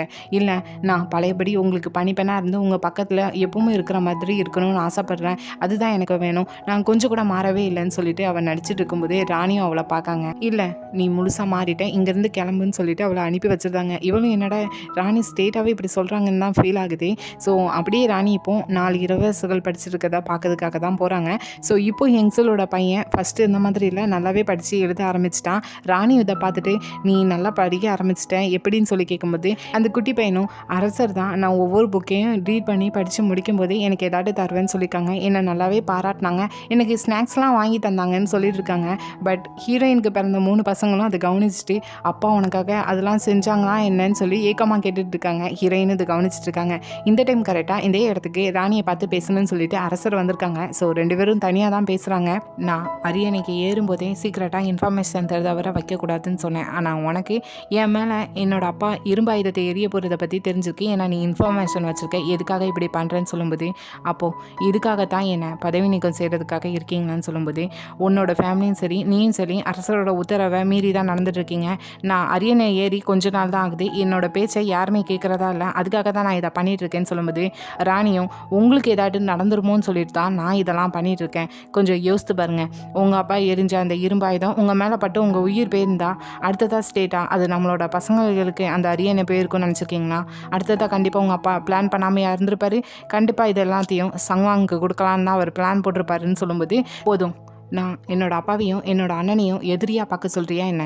இல்லை, என்ன நடக்குங்கிறத நான் பார்க்க சொல்கிறேன். நீ சொல்கிறத பார்த்தா என்னை அமைதியாக இருக்கிறேன்னு சொல்கிற மாதிரி இருக்குது. இனி ஒரு முறை இதில் என்னோட அண்ணனோட பேரை சங்வானை கொண்டு வராத. நீ என்னை அரசனாக நினச்சிட்டு இருந்தா நான் இதை எல்லாத்தையும் ஹேண்டில் பண்ணிக்கிட்டேன், நீ இதில் தலையிடாமல் இருன்னு சொல்லிட்டு திட்டி விட்டுட்டு போகிறாங்க. ஸோ அப்படியே இன்னொரு பக்கம் முன்னாள் ராணியோட ரிலேட்டிவ்ஸ் எல்லாருமே ஒரு இடத்துல இருக்காங்க. அதாவது ஹீரோக்கு எதிராக அந்த இடத்துக்கு ஹீரோவோட அப்பாவோட அசதேனும் வரான். ஸோ அந்த இடத்துக்கு ஹீரோவோட அண்ணன் சங்வானும் வர வேண்டியது போல், பட் அவங்க வரல. ஏன்னா அந்த அரியணைக்காக ஹீரோ கூட இருந்த தன்னோட தம்பிங்களே கொண்டுட்டாங்க. போதற்கு மக்கள் உயிர் தான் இதில் போயிட்டுருக்கு. ஸோ இன்னமும் அது வேணுமான்னு சொல்லி தான் கொஞ்சம் குழப்பத்தில் சங்வானுங்க இருக்காங்க. ஸோ அரண்மனையில் இருந்துக்கிட்டாங்க, இந்த பக்கமே வரல. ஸோ இவங்க எப்போ என்ன டிசைட் பண்ணுறாங்கன்னா, ஆல்ரெடி ஹீரோவோட அப்பா இப்படிலாம் ஏதாட்டும் நடந்துச்சுன்னா அதுக்கு பிளான் வேறு போட்டு வச்சுருக்காரு போல். ஸோ இவங்களுக்குள்ளே ஏதோ அரச உத்தரவு விட்ட கையெழுத்து போட்ட ஒரு பேப்பர் இருக்குது, அதை அரண்மனைக்குள்ளே அனுப்பணும்னு சொல்லி பேசிகிட்டு இருக்காங்க. ஸோ இந்த டைம் அதில் இருக்கிற இன்னொருத்தர் என்னென்னா, இப்போது யங்ஸுக்கு அடிக்கடி இந்த மேக்கப் ஐட்டம்ஸ் கொண்டு போவாங்களா, ஸோ அந்த கோட்லேடியை தனியாக மீட் பண்ணி இது அரண்மனையில் இருக்கிற சங்வானோட கோட்லேடிகிட்ட கொடுக்கணும் அப்படின்னு சொல்கிறாங்க. இதை கொடுத்தா எனக்கு என்ன கிடைக்க போகுது, இதில் என்ன இருக்குதுன்னு சொல்லிட்டு அவங்க யதார்த்தமாக கேட்கும்போது இப்போ அவங்க என்னென்னா ஒரு கோல்டு ரிங்கை கொடுக்காங்க. ஸோ அதை பார்த்ததுமே சரி நான் கொடுத்துருதேன்னு சொல்லிட்டு அந்த லெட்டரில் என்ன இருக்குதுன்னு தெரியாமல் அதை வாங்கி கொண்டு போய் கொடுக்கறதுக்காக அவங்க வாங்கிக்கிறாங்க. ஸோ அப்படியே இன்னொரு பக்கம் ராணி என்ன பண்ணுறாங்கிறத கண்காணிக்கிறதுக்காக அடிக்கடி ராணியோட அரண்மனைக்கு சரி அங்கே போயிட்டு வந்துட்டுருக்கா. ஸோ இப்போ என்னென்னா ராணிக்காக ஏதோ கஞ்சி செஞ்சு கொண்டு வந்திருக்கா அவங்களுக்கு பிடிச்சது அப்படின்னு சொல்லும்போது ராணியும் கொண்டு வான்னு சொல்லிட்டு அதை வாங்கிக்கிறாங்க. கூடவே நான் எப்பவும் போல் உங்களோட பணிப்பெண்ணாக இருக்கிறதுக்கு தான் ஆசைப்படுறேன்னு சொல்லும்போது ராணியும் இதை கவனிச்சுட்டு சரி நான் சொன்னதை மட்டும் எனக்காக செய், அரசர் உன்னோட அறைக்கு வரும்போது அரசர் என்ன யோசிக்காருங்கிறத என்கிட்ட நீ சொல்லணும், சொல்ல முடியுமா கேட்கும்போது சரி அங்கே அப்போ நான் பழையபடி உங்கள் பக்கத்துலேயே க்ளோஸாக தான் இருப்பேன், அதுக்கு உங்களுக்கு சம்மந்தமானு சொல்லி கேட்கும்போது ராணிக்கு ஆனால் இவ எந்த நோக்கத்தில் கேட்காங்கிறது புரியுதான்னு தெரியல, சரின்னு சொல்கிறாங்க. ஸோ பதிலுக்கு அவளும் சரி நான் அரசரை பற்றி உங்கள்கிட்ட நான் சொல்கிறேன்னு சொல்லிட்டு அங்கேருந்து கிளம்பி போகிறான். ஸோ அப்படியே நைட் டைம் ஆனதும் மாதத்துக்கு 2 முறை இவளோட அறைக்கு வர்றதுக்கு இன்றைக்கி ஒரு நாள் போல் அரசரும் இவளோட அறைக்கு வந்து ராணியை பற்றி தான் கேட்காங்க. இன்னும் ராணியோட தம்பி 2 பேர் ராணியை பார்த்துட்டு இருக்காங்களா, அவங்க என்ன பேசுகிறாங்கன்னு சொல்லும்போது ஆமாம் பார்த்துட்டு தான் இருக்காங்க, ஒரு முறை கேட்டேன் சங்வாங்க பற்றி பேசிகிட்டு இருந்தாங்கன்னு சொல்லும்போது என்ன பேசினாங்கன்னு தெரியல, மெதுவாக தான் பேசிக்கிட்டாங்க, சீக்ரெட்டாக பேசிக்கிட்டாங்கன்னு சொல்கிறாங்க. அரசரும் அதுக்கு மேலே கேட்கல, தூங்க போய்தாங்க, அவளும் தூங்கிட்டு தான் இருக்கா, ஆனால் அரசரை டச் பண்ணலான்னு சொல்லி ட்ரை பண்ணா. ஸோ டச் பண்ணால் ஏதாவது தப்பாக மாறிடுமோ அப்படின்னு சொல்லிட்டு டச் பண்ணாமல் இருக்கா. இந்த டைம் நல்லா தூங்கிட்டு இருக்கிற அரசருக்கு கனவுல ஆல்ரெடி அவங்களோட தம்பியை கொண்டிருப்பாங்க தானே, அந்த சீன் ஞாபகம் வருது. ஸோ கூடவே அவங்க அப்பா ஹீரோவை மிரட்டின எல்லா சீனும் ஞாபகம் வந்தனால இங்கே அரசர் தூக்கம் இல்லாமல் கண் முழிச்சிருக்காங்க. இவ பக்கத்தில் பார்த்து தண்ணி கொடுத்து அரசரை தூங்க வைக்கா. அரசர் இப்போ அவளை பார்த்துட்டு நீ தூங்கலையா என்னன்னு கேட்கும்போது இந்த நிலா வெளிச்சத்தில் நான் உங்களை இப்படி பார்த்துட்டு இருக்கிறதே போதுங்கிற மாதிரி ஒரு ஆக்டிங்கை போட அரசரும் இதை பார்த்துட்டு ஃபஸ்ட்டு ராணியோட வீட்டில் வேலைக்கார பொண்ணாக இருந்தேன், அதுக்கப்புறம் ராணிக்கு பணிப்பெண்ணாக மாறினேன். இப்போ என்னோட தயவு பெற்று இந்த இடத்துல இருக்கேன். இது உனக்கு போதாது தானே அப்படின்னு சொல்லும்போது, ஆனால் உங்களோட பார்வை என் மேலே இருந்ததே கிடையாது அரசே அப்படின்னு சொல்லும்போது, இப்போ அரசர் என்னன்னா அவளை பார்த்து, உன்னோட ஒரு கால் ராணியை பார்த்தும் இன்னொரு கால் என்னை பார்த்தும் இருக்கக்கூடாது, எனக்கு உண்மையாக தான் இருக்கணும்னு சொல்லும்போது, அதுக்கு நீங்கள் என்னை நம்பணும் அரசேன்னு சொல்லும்போது, உன்னை நான் முழுசாக நம்புகிறேன், ஆனால் பதிலுக்கு நீங்கள் என்ன எனக்கு தருவீங்கன்னு கேட்கும்போது, என்னையும் உனக்கு தரேன் அப்படின்னு சொல்லி அன்றைக்கி நைட் 2 பேரும் ஒன்றா தான் ஸ்டே பண்ணுறாங்க. ராணி என்னெல்லாம் செய்கிறாங்கிறத கண்டுபிடிக்கிறதுக்காக அரசர் இப்படி செஞ்சுட்டு இருக்காங்க. ஆனால் இன்னொரு பக்கம் இதே நேரம் ராணியை பார்த்தோன்னா ராணிக்கு நல்லாவே தெரியுது அரசர் இவளோட அறைக்கு தான் போயிருக்காங்கிறது. ஸோ உள்ளுக்குள்ளே கவலை இருந்தாலும் வெளியே அதை காட்டிக்கிறது கிடையாது. ஸோ அப்படியே மறுநாள் பார்த்தோன்னா ராணியை இங்கே சேரியாங்க மீட் பண்ணா. ராணியும் சேரிங்க பார்த்தோன்னே, நேற்று அரசர் உன்னோட அறைக்கு தானே வந்தார், அவர் எதையும் நினச்சி கவலைப்பட்டுட்டு இருந்தாரான்னு சொல்லி கேட்கும்போது, சரியாங்க அப்படிலாம் இல்லை, நல்லா ரெஸ்ட் எடுத்து தூங்க தான் செஞ்சாருன்னு சொல்கிறா. ஸோ ராணியும் சரி நீ பிறந்து கிளம்பி போகலான்னு சொல்கிறாங்க. ஸோ அரசர் கேட்டது ராணி என்னெல்லாம் செய்கிறங்கிறது, ஆனால் ராணி கேட்குறது அரசர் எப்படி இருக்காங்கிறத பற்றி மட்டும்தான். ஸோ இந்த டைம் கரெக்டாக ராணியோட 2 தம்பியும் இப்போ பேசுறதுக்காக வராங்க. என்னென்னா மிங் நாட்டிலேருந்து ஒரு தூதர் வராங்க. அந்த தூதர் வந்தால் ராணியோட அரண்மனையில் தான் அதுக்கான ப்ரிப்பரேஷன்லாம் பண்ணணும் போல். ஸோ இந்த மாதிரி டைமில் ராணியோட பதவி நீக்கத்தை பற்றி பேசுகிறது ரொம்பவே கஷ்டம். ஸோ அது அப்படியே முடிஞ்சு போயிரும்னு சொல்லிட்டு அவங்க தம்பி 2 பேரும் ராணிகிட்ட பேசிகிட்டு இருக்காங்க. ராணியும் சரி இது அரசவையில் இதுக்கு கொஞ்சம் ப்ரெஷர் கொடுங்க, அப்போ தான் அரசர் இதை அப்படியே முடிச்சு விடுவாருன்னு சொல்லி விடுறாங்க. ஸோ அப்படியே அரசவையில் இதை பற்றி பேசிகிட்டு இருக்கும்போது இதையும் சொல்கிறாங்க. ஸோ இனி அதை பதவி நீக்கத்தை பற்றி பேசுகிறது ரொம்பவே கஷ்டமாகிறது. கூடவே அவர் இப்போ இங்கே தூதராக வர்றதுக்கு ரீசன் கூட அவங்க நாட்டில் நடக்கிற போருக்கு 10,000 குதிரைகள் கேட்டு தான் நம்மகிட்ட வருவாங்க. ஸோ அது நம்ம அரேஞ்ச் பண்ணி கொடுக்கறதுக்கு கொஞ்சம் டைம் ஆகும்னு சொல்லும்போது, ஆக்சுவலாக அந்த தூதர் வந்து ஹீரோவோட அப்பாவுக்கு ரொம்ப ஃப்ரெண்டு போல். ஸோ அவங்ககிட்ட பேசினா சரியாக வரும்னு சொல்கிறாங்க. ஆனால் ஆல்ரெடி இங்கே ஹீரோக்கும் அவங்க அப்பாவுக்கும் தான் பிரச்சனையாக இருக்குது. ராணியை வச்சு பேசலான்னு சொல்லிட்டு ராணியோட தம்பிக்கு ஐடியா கொடுக்கும்போது சரின்னு சொல்லிட்டு அரசர் ராணியை பார்த்து மீட் பண்ணி பேச சொல்கிறாங்க. ராணியும் சரின்னு சொல்லிட்டு அரசரோட அப்பாவை பார்த்து நடந்த பிரச்சனையை சொல்கிறாங்க. ஸோ அதுக்கு அவங்களும் சரி அரசர் வர வேண்டிய இடத்துல எதுக்கு ராணி வந்திருக்கேன், ஒரு வேளைக்கு இந்த ஜோசன் முழுவதும் மின் ஃபேமிலிக்கு சொந்தம் நினச்சிட்டு இருக்கீங்களா, இன்னும் நீங்கள் பார்த்த ரத்த கரைகள் போதாதான்னு சொல்லிட்டு கொஞ்சம் குத்தி கட்டுற மாதிரி பேசுகிறாங்க. ஸோ இந்த டைம் கரெக்டாக ஹீரோவே அந்த இடத்துக்கு வந்துருந்தாங்க. நீ வரதுக்கு முன்னாடி அவனை நான் வர சொல்லிட்டேன்னு சொல்லும்போது, உங்களுக்காக நான் என்னப்பா செய்யணும்னு சொல்லிட்டு ஹீரோவும் கேட்காங்க. சாவு அதுதான் எனக்கு வேணும், நீ செஞ்சதுக்கெல்லாம் நீ சாகணும், நீ அரசனாகவே கூடாது, அதுதான் நான் ஆசைப்படுறேன்னு சொல்லிட்டு திட்டி விடுறாங்க. கூடவே இப்போவும் ஹீரோயின் என்னன்னா ஆல்ரெடி ராணி என்கிட்ட சொல்லிட்டா அவளுக்கு என்ன உதவி வேணுங்கிறத, அவள் இந்த ஜோசன் மக்களுக்காக செய்ய சொல்லியிருக்கா. ஸோ நான் அவங்களுக்காக நான் அதை செய்கிறேன், வர சொல்லுங்கள் அந்த தூதரை அப்படின்னு சொல்லிட்டு போகிறாரு. ஸோ அரசரை பார்த்து அப்பா பேசினது நீங்கள் தப்பாக எடுத்துக்கிட வேண்டாம்னு சொல்லும்போது அரசரும் போதும் நீ இன்னைக்கு எனக்காக ரொம்ப பண்ணிட்டேன், நான் கிளம்புறேன்னு சொல்லிட்டு ராணி பேச வர்றது கண்டுக்கிடாமல் அங்கேருந்து கிளம்பி போகிறாங்க. பட் இன்னைக்கு ராணியும் அரசரும் ஒன்றா இருக்க வேண்டிய நாள் போல். ஸோ இதை கோர்ட் லேடி போய் ராணிகிட்ட சொன்னதும் ராணியும் இப்போ பிரச்சனையாக இருக்குது வேண்டான்னு சொல்கிறாங்க. இருந்தாலும் அரசர்கிட்ட பேசுறதுக்கு கொஞ்சம் டைம் கிடைக்குன்னு சொல்லிட்டு இதை பற்றி அரசர்கிட்ட கேளுங்கன்னு சொல்லி அனுப்புகிறாங்க. ஸோ கோர்ட் லேடியும் ஸ்டேட்டாக அடுத்ததாக அரசர்கிட்ட போய் கேட்டால் அரசரும் ராணி எதுவும் சொன்னாலான்னு சொல்லி கேட்கும்போது இல்லைன்னு சொல்லும்போது, அப்போ சரி நான் இன்னைக்கு ராணியோட அரண்மனைக்கு வரேன்னு சொல்கிறாங்க. ஸோ நைட் டைம் அப்படியே அரசரும் ராணியோட அரண்மனைக்கு போகிறாங்க. பட் அங்கே அவங்க 2 பேரும் பேசவே இல்லை. இது அரசர் ராணிக்குள்ள விஷயங்கிறதுக்குனால வெளியே நின்று ஒருத்தங்க என்ன செய்யணுங்கிறத இன்ஸ்ட்ரக்ஷன் கொடுத்துட்ருக்காங்க. அதுபடி மட்டும் நடந்துட்டு இருக்கு. இது ராணிக்கு சுத்தமாகவே பிடிக்கல. இந்த மாதிரி டைமில் பக்கத்துலேயே சேவல் கூவதுக்காக வச்சுருப்பாங்கன்னு நினைக்கிறேன். அந்த சேவல் ஏதோ சத்தம் போட்டுட்டு இருக்குன்னு சொல்லிட்டு ராணி அரசர் மேலே இருக்கிற கோவத்தில் அந்த சேவலை கொஞ்சம் அமைதியாக இருக்க சொல்லுங்கன்னு சொல்லி சத்தம் போடும்போது அரசர் இப்போ என்னென்னா வெளியே இன்ஸ்ட்ரக்ஷன் கொடுத்துட்டு இருந்தவங்கள உள்ளே வர சொல்லிட்டு நீங்கள் தந்துட்டுருக்கிற இன்ஸ்ட்ரக்ஷன் படி நாங்கள் சரியாக செய்கிறோமானுங்கிறது எங்களுக்கு தெரியல, ஸோ நீங்கள் சொல்லுங்கள், அதே மாதிரி நாங்கள் செய்கிறோமாங்கிறத பார்த்து நீங்கள் சொல்லுங்கன்னு சொல்கிறாங்க. இந்த இடத்துல எந்த பொண்ணுக்குனாலும் கோவம் வரதான் செய்யும். ஸோ ராணியும் அதே மாதிரி தான் இப்போ என்ன சொல்ல வரீங்க, எதுக்காக இப்படி பண்ணிகிட்ருக்கீங்கன்னு சொல்லும்போது அரசரும் ரூல் ஏதோ அதை தான் நான் ஃபாலோ பண்ண சொல்கிறேன்னு சொல்லும்போது ராணியும் அந்த இடத்துலேருந்து கோவமாக அறையிலேருந்து வெளியே போயிருந்தாங்க. அரசர் இப்படி பண்ணதுக்கு என்ன ரீசன்னு பார்த்தோம்னா வெளியே தான் ராணியை தன்னோட கைக்குள்ளே வச்சு கண்ட்ரோல் பண்ண முடியல, இந்த இடத்துலையாட்டு கண்ட்ரோல் பண்ணணுங்கிறதுக்காக தான் இப்படி பண்ணிட்டு இருக்காங்க. ஸோ இப்போ அறையிலேருந்து அரசர் வெளியே போயிருந்தால் அது பெரிய மேட்டராக இருக்காது. ஆனால் அரசர் கூட இருக்கும்போதே ராணி மட்டும் வெளியே வந்துட்டாங்கிறது கொஞ்சம் பெரிய பிரச்சனை தான். ஸோ கோர்ட்லேயும் ஸ்டேட்டாக ராணியை மீட் பண்ணி இது என்னோட தப்பு தான், இன்றைக்கி உங்களுக்கு நாளை ஃபிக்ஸ் பண்ணது நான் தான், இது நான் பண்ணியிருக்கவே கூடாதுன்னு சொல்லி மன்னிப்பு கேட்கா. அதுக்கு ராணியும் இது கணவன் மனைவிக்குள்ளே நடக்கிறது தானே அப்படின்னு சொல்லும்போது இல்லை ராணி இது அரசன் ராணிக்குள்ளே நடக்கிறது, ஸோ இது என்னோட தப்பு தான், நான் இந்த தப்புக்கான பொறுப்பை எடுத்துக்கிட்டேன்னு சொல்லிட்டு அடுத்ததான் அரசர்ட்டையும் இதுக்கான மன்னிப்பை கேட்கா. ஆனால் அரசர் என்ன சொல்கிறாங்கன்னா இதோட இது லாஸ்ட்டாக இருக்கணும், இனிமேல் இப்படிலாம் நடக்கக்கூடாது, அது மட்டும் இல்லை இனி ராணிக்கு எனக்கு எந்த நாளும் ஒன்றும் நீங்கள் ஃபிக்ஸ் பண்ண வேண்டாம், இனி நான் ராணியோட அருகே போகிறதா இல்லைன்னு சொல்லி முடிச்சிருக்காங்க. ஸோ மறுநாள் பார்த்தோன்னா ரகசிய தகவல் தரதவர்கிட்ட இருந்து இப்போ ராணியோட தம்பிக்கு ஏதோ நியூஸ் வந்திருக்கு போல். ராணிகிட்ட வந்து தான் சொல்லிட்டு இருக்கான். என்னன்னா முன்னாள் ராணியோட ரிலேட்டிவ்ஸ், அதாவது ஹீரோவோட அப்பாவுக்கு சப்போர்ட்டாக இருக்கிறவங்க இப்போ எல்லாருமே சேர்ந்து ரகசியமாக நாட்டுக்குள்ளே நுழைஞ்சிருக்காங்க.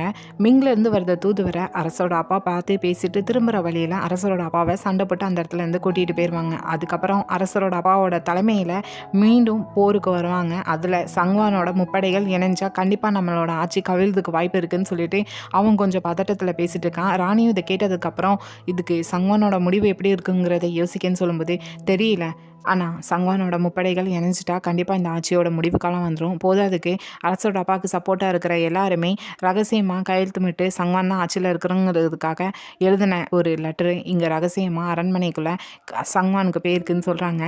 ஸோ இதை கேள்விப்பட்டதுன்னே ராணி உடனே நான் அரசர்கிட்ட சொல்ல போகிறேன்னு சொல்லும்போது ராணியோட தம்பியும் வேண்டாம், ஏன்னா அரசர் ஆல்ரெடி சொல்லியிருக்காரு ரகசியமாக தகவல் தரவங்கள வச்சுருக்கக்கூடாது, நம்ம அதை மீறி செஞ்சுட்ருக்கோம், ஸோ வேண்டான்னு சொல்கிறாங்க. ஸோ இப்போ ராணி என்ன முடிவு எடுக்க போகிறாங்கன்னு தெரியல. ஸோ அப்படியே இன்னொரு பக்கம் இங்கே சேரியாங்க என்னன்னா யங்ஸில் தான் வந்து பார்த்து பேசிகிட்டு இருக்கா. அங்கே அந்த கோட் லேடியும் வழக்கம் போல் மேக்கப் ஐட்டம்ஸாக கொண்டு வந்திருக்கு. ஆனால் அந்த கோட் லேடி கையில் தங்க மோதிரம் இருக்கிறத இங்கே சேரியாங்க கவனிக்கா. ஏன்னா கோட் லேடி வேலை பார்க்குறவங்க கையில் எப்படி இவ்வளோ பெரிய தங்க மோதிரம் இருக்குன்னு சொல்லி யோசிக்கா. இந்த மாதிரி டைமில் ராணி சேரியாங்க பார்த்து பேசணும்னு சொல்லி கூப்பிட்டு விடுறாங்க. அவள் போனதுமே எப்பவும் போல் என் கூட இருக்கணும்னு தானே நினச்சிட்டு இருக்கேன். அப்போ யங்ஸலோட அரண்மனைக்கு அடிக்கடி போயிட்டு வரத கோட்லேடி யாருன்னு சொல்லி கேட்காங்க. இவ வேற ஆல்ரெடி அந்த கோட்லேடி கையில் இந்த தங்க முதலத்தை பார்த்துருந்தா தானே. ஸோ அதை ராணிகிட்ட சொல்லிட்டா போல. ஸோ அடுத்ததாக ஸ்ட்ரெயிட்டாக ராணி அரசரை தான் போய் பார்த்து ரகசிய தகவல் மூலமாக கிடைச்ச செய்தியை அரசர்கிட்ட சொல்லிட்டு இருக்காங்க. ஆனால் அரசர் என்னன்னா இந்த செய்தி உனக்கு எப்படி தெரிய வந்துச்சுன்னு தான் கேட்காங்க. ராணியும் எனக்கு ரகசிய தகவல் மூலமாக இந்த செய்தி வந்துச்சுன்னு சொல்லும்போது அப்போ அரச கட்டளையை நீ மீறி இருக்கேன்னு சொல்லும்போது இது எல்லாமே அரசரோட உயிரை காப்பாற்றுறதுக்காக தான் நான் பண்ணேன்னு சொல்கிறாங்க. நீ சொல்கிறது பொய்யா இருந்துச்சுன்னா உன்னோட உயிர் போகும் பரவாயில்லையான்னு சொல்லும்போது ராணியும் அவங்ககிட்ட இருக்கிற ஒரு கத்தியை எடுத்து முன்னாடி வைக்காங்க. ஆக்சுவலாக இந்த கத்தி அரசர் ராணிக்கு அந்த அசசியன் கொல்ல அந்த டைம் கொடுத்துருப்பாங்க. ஸோ இப்போ வரைக்கும் ராணி கையில் தான் வச்சுட்டு இருக்காங்கிறத அரசை கவனிச்சுட்டு இருக்காங்க. நான் சொன்னது பொய்யா இருந்தால் என்னோட உயிரை நானே எடுத்துக்கிறேன். அது மட்டும் இல்லை யங்ஸலோட கோட்லேடி மூலமாக அரண்மனைக்குள்ள அடுத்த ஆட்சி சங்வானா தான் இருக்கணும்னு சொல்லிட்டு ரகசிய லெட்ரு ஒன்று சங்வானோட அரண்மனைக்கு பாஸ் ஆகிருக்குன்னு சொல்லும்போது பக்கத்தில் சேரியாங்க ஆமாம் யங்ஸலோட கோட்லேடி கையில் தங்க மோதிரம் அவங்க தகுதிக்கு மீறி இருந்ததை நான் கவனிச்சேன்னு சொல்கிறாங்க. ஸோ அரசரும் அடுத்ததாக கோட்லேடியை விசாரிக்க சொல்லி ஆர்டர் கொடுக்காங்க. ஸோ அங்கே சங்வனோட கோட்லேடியும் இங்கே யங்ஸலோட கோட்லேடியும் பிடிச்சி வச்சு அடி கொடுத்து விசாரிச்சுட்டு இருக்கிறதுல உண்மையை சொல்லிட்டாங்க போல். அடுத்ததாக ஹெட் கோட்லேடியும் வந்து இங்கே அரசர்கிட்ட நடந்ததாக தான் உண்மைன்னு சொல்கிறாங்க. அடுத்ததாக அரசரும் ரொம்ப கோவத்தோட சங்வானோட அரண்மனைக்கு தான் போகிறாங்க அந்த சீக்ரெட் லெட்ரு வந்திருக்கான்னு சொல்லி பார்க்கறதுக்காக. ஸோ அங்கே இருக்கிற பாதுகாவலர்களும் தேடி அந்த சீக்ரெட் லெட்டரை எடுத்து கொடுக்காங்க. அரசரும் அதை பார்த்துட்டு இதுக்கு என்ன அர்த்தம், இதுக்கு பேர் தேச துரோகம், உங்களுக்கு தெரியாதான்னு சொல்லும்போது அதுக்கு நான் சம்மதம் தெரிவிக்கலை, நான் சம்மதம் தெரிவித்தாதான் தேச துரோகம்னு சொல்லும்போது அப்போது இதை தெரிஞ்சதுமே என்கிட்ட வந்து சொல்ல வேண்டியதானே, சொன்னால் அதில் யாரெல்லாம் சம்மந்தப்பட்டிருக்காங்களோ அவங்க எல்லாருமே என்னோட மக்களை நீ கொல்ல பார்ப்பேன்னு சொல்லும்போது அரசரும் போதும் இனி நீங்கள் எதுவுமே பண்ண வேண்டாம்னு சொல்லிட்டு அந்த லெட்டரில் யாரெல்லாம் சைன் போட்டிருக்காங்களோ அவங்கள பிடிக்க சொல்லி தான் ஆர்டர் கொடுக்காங்க. ஸோ அப்படியே இன்னொரு பக்கம் ராணியை மீட் பண்ணி மிங் நாட்டு தூதுவர் அப்பாவை பார்த்து பேசினதுக்கப்புறம் அப்பாவை திரும்ப அரண்மனைக்கு கூட்டிகிட்டு வரதுக்கு நீ தான் போகணும், ஏன்னா ஒன்று மட்டும்தான் இப்போ என்னால் முழுசாக நம்ப முடியும், ஆனால் போகிற வழி பாதை ரொம்ப கஷ்டமாக இருக்கும், உன்னோட உயிருக்கு கூட ஆபத்து வர வாய்ப்பு இருக்குது, நீ வேண்டான்னு சொன்னால் அதையும் என்னால் புரிஞ்சுக்கிட முடியும்னு சொல்லும்போது அங்கே ராணி தான் அரசருக்காக எதுனாலும் செய்துக்கு ரெடியாக இருக்காங்க. சரின்னு சொல்கிறாங்க. ஸோ நெக்ஸ்ட் டே ஹீரோவோட அப்பா அங்கே மிங் நாட்டு தூதுவரை பார்த்து பேசி கிளம்புற நேரம் கரெக்டாக ராணி குதிரையில் போய் நிற்காங்க. ஸோ அங்கேருந்து அவங்க அப்பாவையும் காட்டு வழி பாதையாக கூட்டிகிட்டு வந்துட்டு இருக்காங்க. ஸோ இவங்க பிளான் போட்ட மாதிரியே அரசர் அப்பாவோட அசாசியன் 4-5 வீரர்களோட அங்கே அரண்மனை பாதுகாவலர்களோட வந்து சண்டை போட்டுட்டு இருக்காங்க. அரசரோட அப்பாவுக்கும் அசாசியனை பார்த்தோன்னே ஹாப்பியாகுது. ஸோ அவர் போகிற மாதிரி நிலமை அதுக்குள்ளே ராணியோட தம்பி வீரர்கள் எல்லாருமே அந்த இடத்துக்கு வந்து சண்டை போட்டுட்டு இருக்காங்க. ஸோ இப்போ எல்லாருமே இறந்து போகிறாங்க. கூட அரசர் அப்பாவோட அசாசியனும் அந்த இடத்துல இறந்து போகிறாங்க.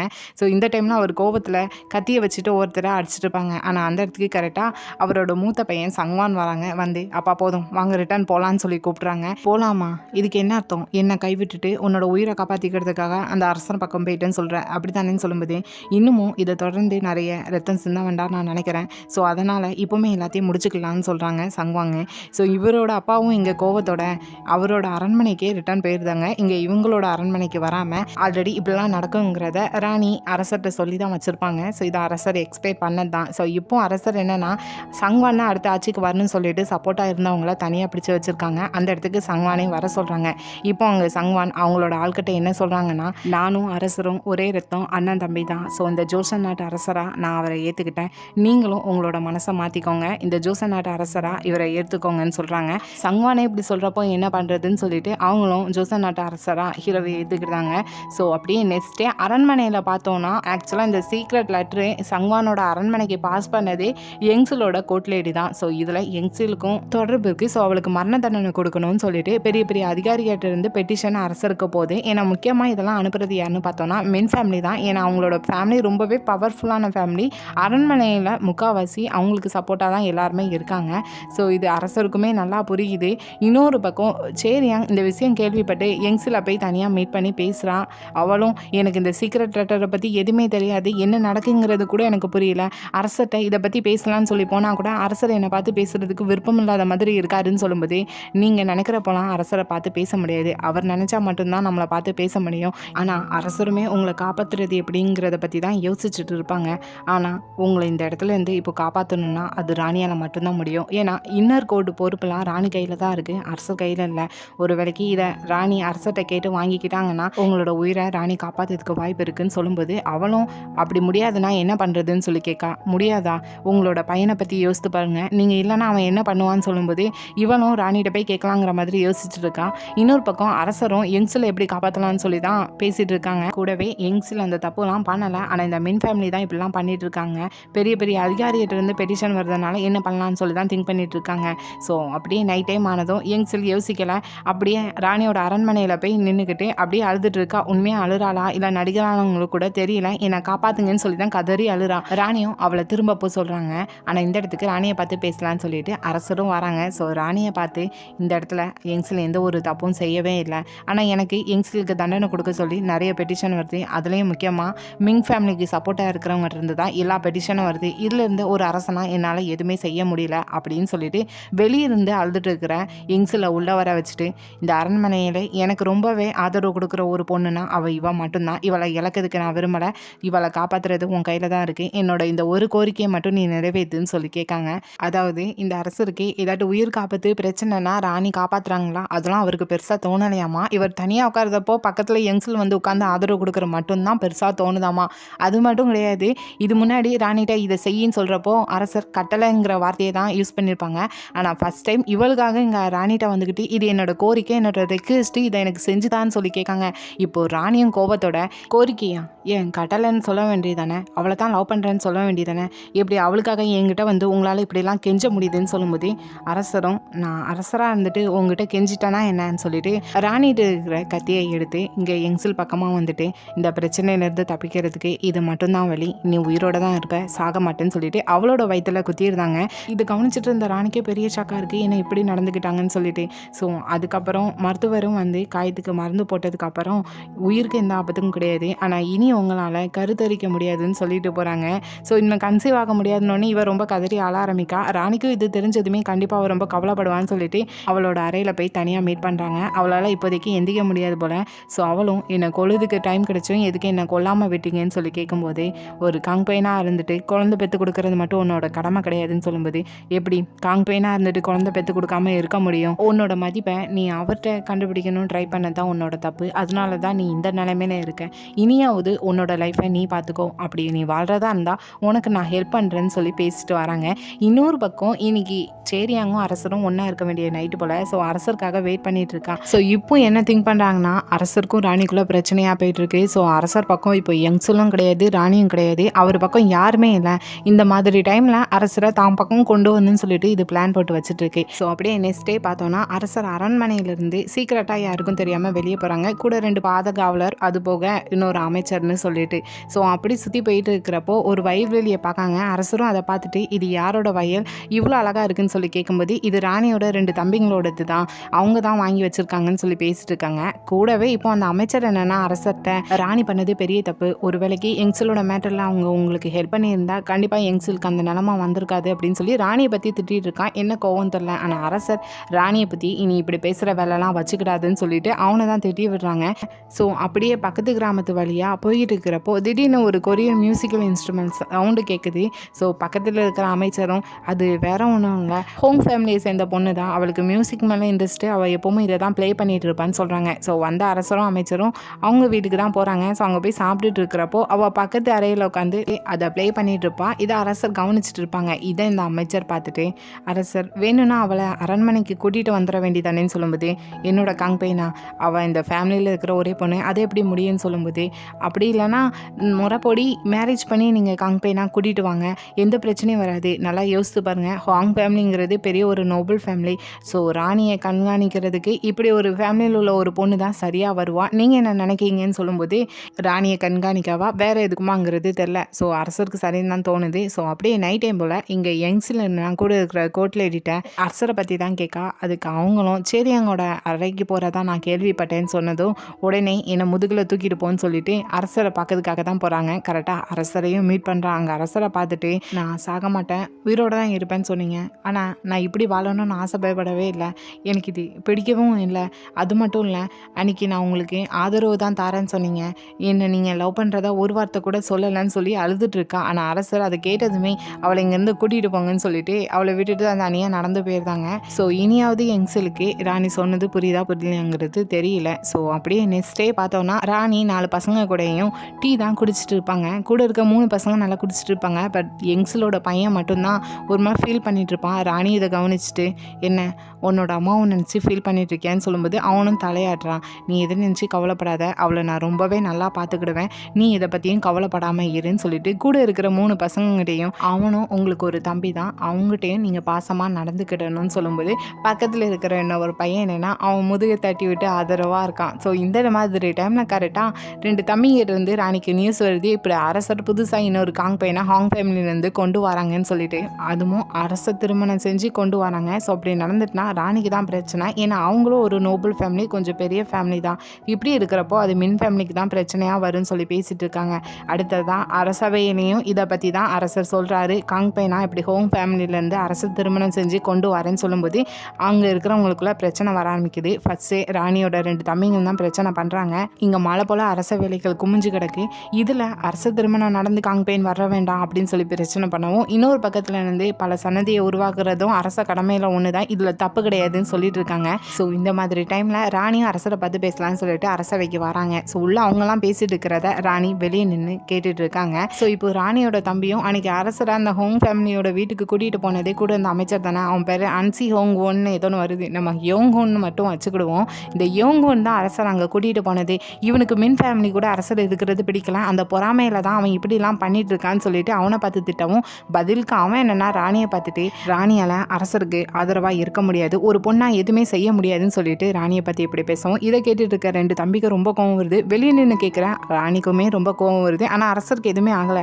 ஸோ ராணியும் இப்போ நான் வந்திருக்கேன்னு சொல்லுங்கன்னு சொன்னதும் அந்த அரசவை அப்படியே கலையுது. எல்லாருமே வெளியே போகிறாங்க. அந்த டைம் கரெக்டாக அந்த யோங்குவானும் போகிறான். ஸோ அப்போ ராணி அவனை பார்த்துக்கிட்டு உனக்கு பின்னாடி இருக்குங்கிற மாதிரி சிரிக்க, அவனும் கொஞ்சம் பயந்துக்கிட்டு தான் அந்த இடத்துலேருந்து போகிறான். சரி இப்போ ஸ்டேட்டாக அரசரை பார்க்கும்போது, அரசர் நான் ஹாங் ஃபேமிலியில் உள்ள பொண்ணை திருமணம் செஞ்சு இங்கே நான் காங்பெய் நான் கூட்டிகிட்டு வரதா இருக்கேன்னு சொல்லும்போது, ராணியும் கூடாது, நீங்கள் அப்படி செஞ்சீங்கன்னா மக்களுக்கு ஸ்டேட்டாகவே ராணியை மாற்றி புதுசாக ஒரு ராணி வரப்போகிறாங்கிற மாதிரி தான் இருக்கும், நீங்கள் அப்படி செய்யக்கூடாதுன்னு சொல்கிறாங்க.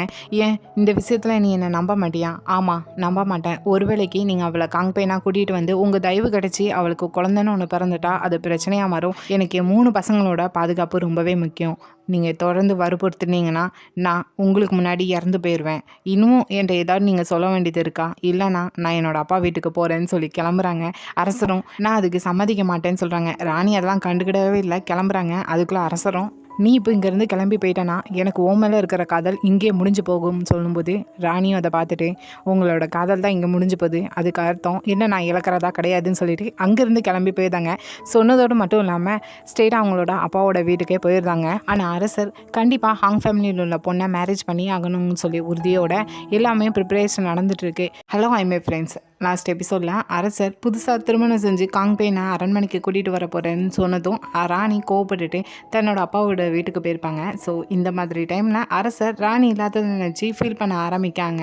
ஸோ இந்த மாதிரி டைமில் இவங்க லவ் பண்ணிட்டு இருந்த டைம் ராணி அரசருக்கு கையில் ஒரு மோதிரம் போட்டு விட்டுருப்பாங்க. அது எல்லா டைமும் அரசரோட கையில் தான் இருக்கும். ஸோ இப்போ அந்த மோதிரத்தை பார்த்து எடுக்கிறப்போ அந்த இடத்துலேருந்து ரத்தம் வந்துட்டு இருக்கு. மறுபடியும் அந்த மோதிரத்தை போடுறாங்க, எடுக்காங்க, ரத்தம் வருது.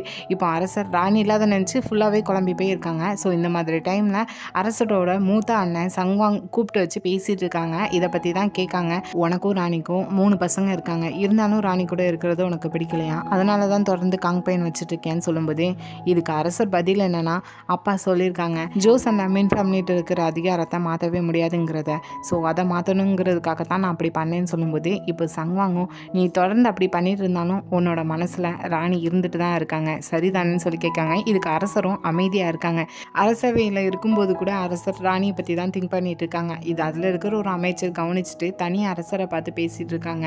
இப்போ அரச திருமணம் நடக்கிறது சரி வரத மாதிரி தெரியல, நீங்கள் வேற ஏதோ பதட்டமாக இருக்கிற மாதிரி இருக்குது, ரிட்டன் ராணியவே இங்கே கூட்டிகிட்டு வந்துருங்கன்னு சொல்கிறாங்க. அவள் தான் என்னை வேண்டான்னு சொல்லிட்டு போயிருக்கா, இதில் நான் என்ன பண்ண முடியும்னு சொல்லும்போது அரசே உங்களுக்கு என்ன வேணுங்கிறத உங்களால் இன்னுமா புரிஞ்சுக்கிட முடியல அப்படின்னு சொல்லி கேட்கும்போது இப்போ தான் அரசருக்கும் கொஞ்சம் புரிய வருது. ஸோ ராணி கூட இருந்த டைமெல்லாம் யோசித்து பார்க்காங்க. ஸோ இன்னமும் லேட் பண்ணக்கூடாதுன்னு சொல்லிட்டு நைட் டைமே குதிரையை எடுத்துட்டு ஸ்ட்ரெயிட்டாக ராணியோட அப்பா வீட்டுக்கு வந்துருந்தாங்க. ஸோ அவங்க போய் ராணி கதவு பூட்டியிருக்காங்க, போய் கதவு தான் தட்டுறாங்க. நான் வந்திருக்கேன் கதவு தரேன்னு சொன்னால் இதுக்கு ராணியும் எதுக்காக வந்தீங்க, உன்னை நான் ரொம்பவே மிஸ் பண்ணேன், நான் கண்ட்ரோல் பண்ணி பார்த்தேன் என்னால் முடியல, அதை உன்னை பார்க்கறதுக்காக நான் வந்துட்டேன் கதவு தரேன்னு சொல்லும்போது அப்போ அரச திருமணத்தை நிப்பாட்டுங்க அப்போ தான் நான் வருவேன்னு சொல்கிறாங்க. நான் அதை பற்றி பேச வரல, நான் உன்னை மிஸ் பண்ணுறேன்னு சொல்லும்போது நம்மளோட உறவு இப்படி மாறினதுக்கு காரணமே நீங்கள் தான் சொல்லும்போது இப்போ அரசரும் சரி அரச திருமணத்தை நான் நிப்பாட்டுறேன்னு சொல்கிறாங்க. அதுக்கப்புறம் தான் ராணியும் கதவை ஓப்பன் பண்ணுறாங்க. ஸோ இப்போ அரசு இந்த இடத்துக்கு ராணி மேலே இருக்கிற காதல்னால வந்தாங்களா என்னன்னுங்கிறது தெரியல, ஆனாலும் அரசர் மாறலைங்கிறது தான் உண்மை. ஸோ அப்படியே நெக்ஸ்டே அரண்மனையில் அரசர் கூட இருக்கிற அந்த அமைச்சர் யோங்கனை தான் பார்த்து பேசுகிறாங்க.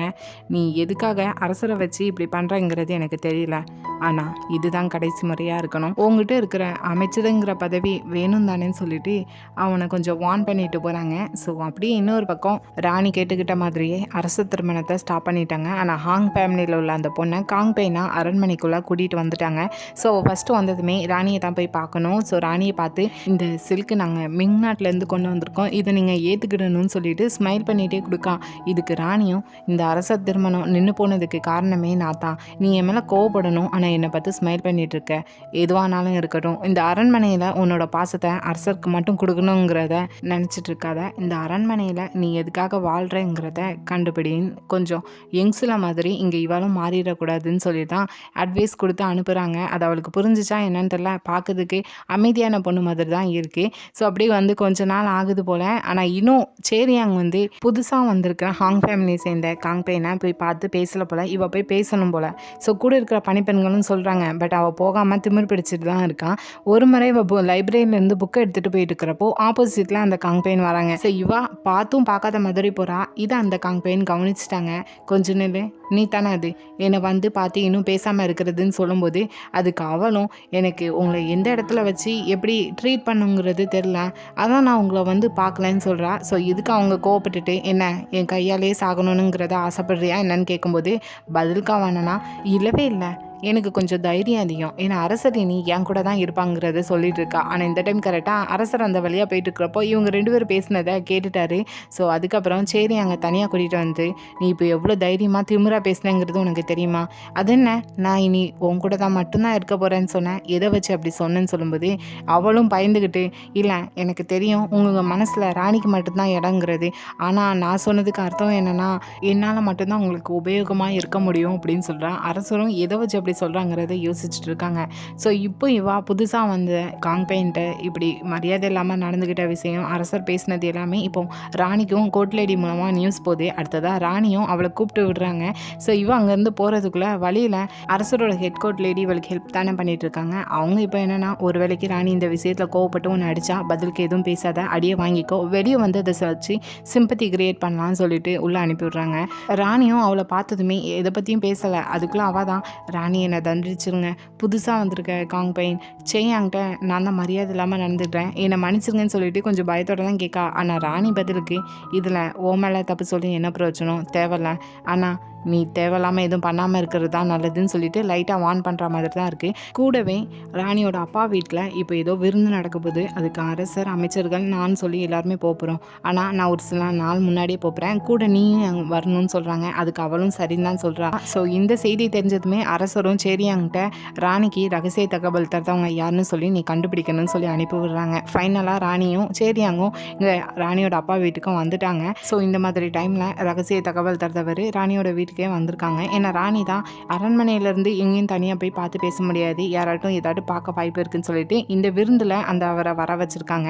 ஆனால் இது சேரியாங்கோட கண்ணுக்கு பட்டிருந்து இவளுக்கு டவுட் வந்துட்டு, ஏன்னா அரசர் கண்டுபிடிக்க சொன்னதுனால அவர் எங்கே போகிறாங்கிறத கவனிக்க அங்கே அவரும் ராணியும் தனியாக ஒரு அறையில் உட்காந்து பேசிகிட்டு இருக்கிறத இவ தூரத்தில் நின்று கவனிச்சுட்டு தான் இருக்கா. ஸோ இப்போ அந்த ரகசிய தகவல் தரவரும் அரசரோட அப்பா இன்னும் பிரச்சனையை விட்டபாடு இல்லை போல். ஸோ கண்டிப்பாக இந்த அரசரோட ஆட்சியை கவிழ்க்கணும்னு சொல்லிட்டு வேறு ஏதோ ஆர்மியை வச்சு ட்ரை பண்ணிட்டு இருக்கிறதா அவரும் சொல்லிட்டு இருக்காரு. ஸோ இவங்க பேசிட்டு கிளம்பி போகிறப்போ கரெக்டாக சேரியாங் இவங்கள தான் கண்காணிச்சுட்டு இருக்காங்கிறத ராணி தூரத்தில் நின்று கவனிச்சிருந்தாங்க. அடுத்ததாக ராணியோட தம்பி அவளை பிடிச்சி ராணி முன்னாடி தான் கொண்டு போய் நிப்பாட்டுறாங்க. அவளும் அடுத்ததான் அரசர் சொல்லி தான் நான் இதெல்லாம் பண்ணேங்கிறத சொல்கிறாங்க. சரி, அரசர்கிட்ட நீ என்னெல்லாம் சொன்னேன்னு சொல்லி கேட்காங்க. ஸோ அவளும் இல்லை, நான் சொல்கிற மாதிரி எதுவுமே நான் பார்க்கலன்னா நான் எதுவுமே சொல்லலைன்னு சொல்கிறான். ஸோ ராணியும் இதை நம்பலை தான், ஆனாலும் இப்போ இங்கே நடந்ததை பற்றி அரசர்கிட்ட சொன்னான்னா அதுதான் உனக்கு கடைசி நாளாக இருக்கும், பார்த்துக்கோன்னு சொல்லி அவளை திட்டி விடுறாங்க. ஆனால் இப்போ ராணிக்குமே கடைசியில் இவாளுமே இந்த அளவுக்கு மாறிட்டாங்கிறத நம்ப முடியல தான். ஸோ கொஞ்ச நேரத்தில் ராணி குளிச்சுட்டு இருக்கிறப்போ அதே தண்ணிக்குள்ளே இங்கே சேரியாங்க வந்து குளிக்க சொல்கிறாங்க. ஸோ அப்போ 2 பேரும் உள்ளே உட்காந்துட்டு இருப்பாங்க. அப்போது ராணி கையில் ஒரு கம்பை எடுத்துகிட்டு கொஞ்சம் ஏதோ பயங்காட்டுற மாதிரி தான் செஞ்சுட்டு இருக்க மாதிரி இருக்குது. ஸோ இப்போ சேரியாங்க என்னன்னா அதை பார்த்துட்டு வயிற்றில் கையை வச்சுட்டு பயத்தோட எந்திக்கா. ஸோ ராணியும் அதை கவனிச்சுட்டு ஃபஸ்ட்டு இங்கேருந்து அரண்மனைக்கு கிளம்பி போன்னு சொல்கிறாங்க. ஸோ அவளும் அங்கேருந்து பயத்தோட கிளம்பி போயிருந்தா. ஸோ அப்படியே விருந்தும் நடக்குது. அதுக்கு அமைச்சர்கள், அரசன் சொல்லி எல்லாருமே வராங்க. ஸோ விருந்து நடந்துகிட்ருக்கு. அந்த டைமில் ராணியோட 2 தம்பியும் சும்மா இல்லாமல் அதில் ஒருத்தர் என்னென்னா, அரசர் இந்த ஒயின் நாங்கள் மிங்நாட்டிலேருந்து கொண்டு வந்திருக்கோம், குடிங்கன்னு சொல்லி கொடுக்காங்க. அரசரும் அந்த ஒயினை பார்த்துட்டு ஆச்சரியப்படுதாரு. ஏன்னா மிங்நாட்டில் அந்த ஒயின் வாங்குறதா இருந்தால் இங்கேருந்து 160 கிலோ அரிசி கொடுக்கணும் போல். ஸோ 160 கிலோ அரிசி கொடுத்தா இதை வாங்கியிருக்கீங்கன்னு சொல்லும்போது இங்கே இருக்கிற உள்ளூர் அதிகாரிகிட்ட இதை நாங்கள் வாங்கணும்னு சொல்கிறாங்க. நான் இது போக நீங்கள் ஏதோ விவசாய நிலத்தெல்லாம் அடிமட்ட ரேட்டில் வாங்கினதா கேள்விப்பட்டேன்னு சொல்கிறாங்க. ஆக்சுவலாக அவங்க வாங்கியிருப்பாங்க போல். ஸோ என்ன பண்ணுறது என்ன பேசுகிறதுன்னு தெரியாமல் 2 பேரும் முழிச்சுட்டு இருக்கும்போது ராணி இது வந்து காப்பாற்றுறதுக்காக ஃபஸ்ட்டு உள்ளூர் அதிகாரிகிட்ட வாங்கின ஒயனுக்கான சரியான விலையை கொடுத்து முடியுங்கன்னு சொல்லி அந்த பேச்சை அந்த இடத்துல முடிச்சு விட்டுருந்தாங்க. ஆக்சுவலாக இப்போ இந்த மிங் ஃபேமிலி இந்த விருந்து வச்சதுக்கு ரீசன் என்னென்னா, இப்போ அரச திருமணம் நடக்க இருந்து ராணியெல்லாம் அது ஸ்டாப் ஆகி போயிட்டு, ஸோ இந்த மிங் ஃபேமிலியை மீறி யாராலையும் எதையும் செய்ய முடியாதுங்கிறத காட்டுறதுக்காக தான் இந்த விருந்து வச்சுருப்பாங்க. ஆனால் இப்போ ராணியோட 2 தம்பிங்களுக்கும் அரசர் கேட்ட கேள்விக்கு நல்லாவே தெரியுது மின் ஃபேமிலி என்னெல்லாம் பண்ணிட்டு இருக்குங்கிறத அரசர் விசாரிச்சுட்டு தான் இருக்காரு, நம்ம கொஞ்சம் ஜாக்கிரதையாக இருக்கணும்னு சொல்லிட்டு அவங்களுக்கு நல்லா புரிஞ்சு போச்சு. ஸோ அப்படியே இங்கே அரண்மனைக்கு வந்த சேரியாங்க பார்த்தோன்னா இப்போ மருத்துவர் அவளை செக் பண்ணிவிட்டு நீங்கள் கன்சீவ் ஆகியிருக்கீங்கன்னு சொல்கிறாங்க. ஸோ அங்கே இருக்க ஹெட் கோர்ட் லேடிஸும் அவளும் ரொம்பவே ஹாப்பியாகிறாங்க. ஸோ நைட் டைம் அரசர் வந்ததுமே ராணியோட அப்பா வீட்டில் ராணிக்கு ரகசியமாக தகவல் தருது யாருன்னு சொல்லி கண்டுபிடிச்சியான்னு சொல்லி கேட்காங்க. அதுக்கு அவளும் நான் ராணி யார் கூட இருந்து பேசினதை பார்த்தேன், ஆனால் அவங்களோட ஃபேஸை நான் பார்க்கலன்னு சொல்லி முடிச்சிருந்தா. அப்படியே உங்களுக்கு ஒரு சந்தோஷமான செய்தி இருக்குது, நான் கன்சீவ் ஆகியிருக்கேன்னு சொல்கிறான். இதை கேட்டதுமே அரசரும் ரொம்ப சந்தோஷமாகறாரு.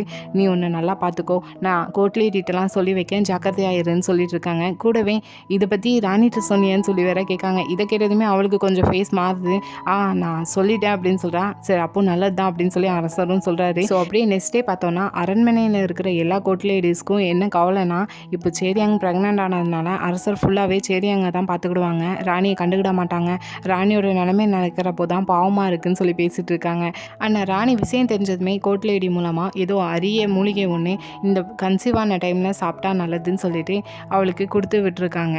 ஸோ கோட்லேடியும் கொடுத்துட்டு அடுத்ததாக ராணிகிட்ட போய் இப்போ காங் பெயின் சேரியாங் ப்ரெக்னென்ட் ஆனதுனால கண்டிப்பாக அரசர் அவங்கள தான் கேரிங்காக பார்த்துக்கிடுவாங்க, இதில் உங்களை கண்டுக்கிடாமல் போகிறதுக்கு கூட வாய்ப்பு இருக்குதுன்னு சொல்லும்போது ராணிக்கும் உள்ளுக்குள்ளே அந்த கவலை இருக்க தான் செய்யுது. ஆனால் ராணி என்னென்னா, சேரியாங் ரொம்பவே சென்சிட்டிவான பொண்ணு, ஸோ அவளை ரொம்பவே எக்ஸ்ட்ராவே கேர் எடுத்து பார்த்துக்கோங்கன்னு தான் சொல்லிட்டு இருக்காங்க இப்போ கூட.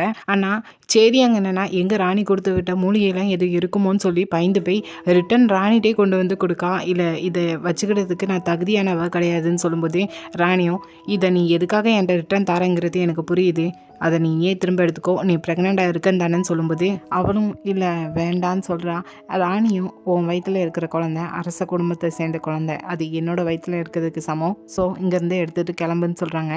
ஸோ சேரியாங்கும் ராணி இப்படி பேசுகிறத நினச்சி குழம்பு போய் இருக்கா, என்ன பண்ணுறதுன்னு தெரியாமல். ஸோ இந்த மாதிரி டைமில் ஹீரோவோட அப்பா மறுபடியும் ஏதோ 2-3 ஆர்மிஸை சேர்த்துக்கிட்டு நாட்டோட எல்லை பகுதியில் கிளர்ச்சி பண்ண போகிறதா இவங்களுக்கு செய்தி வந்திருக்கு.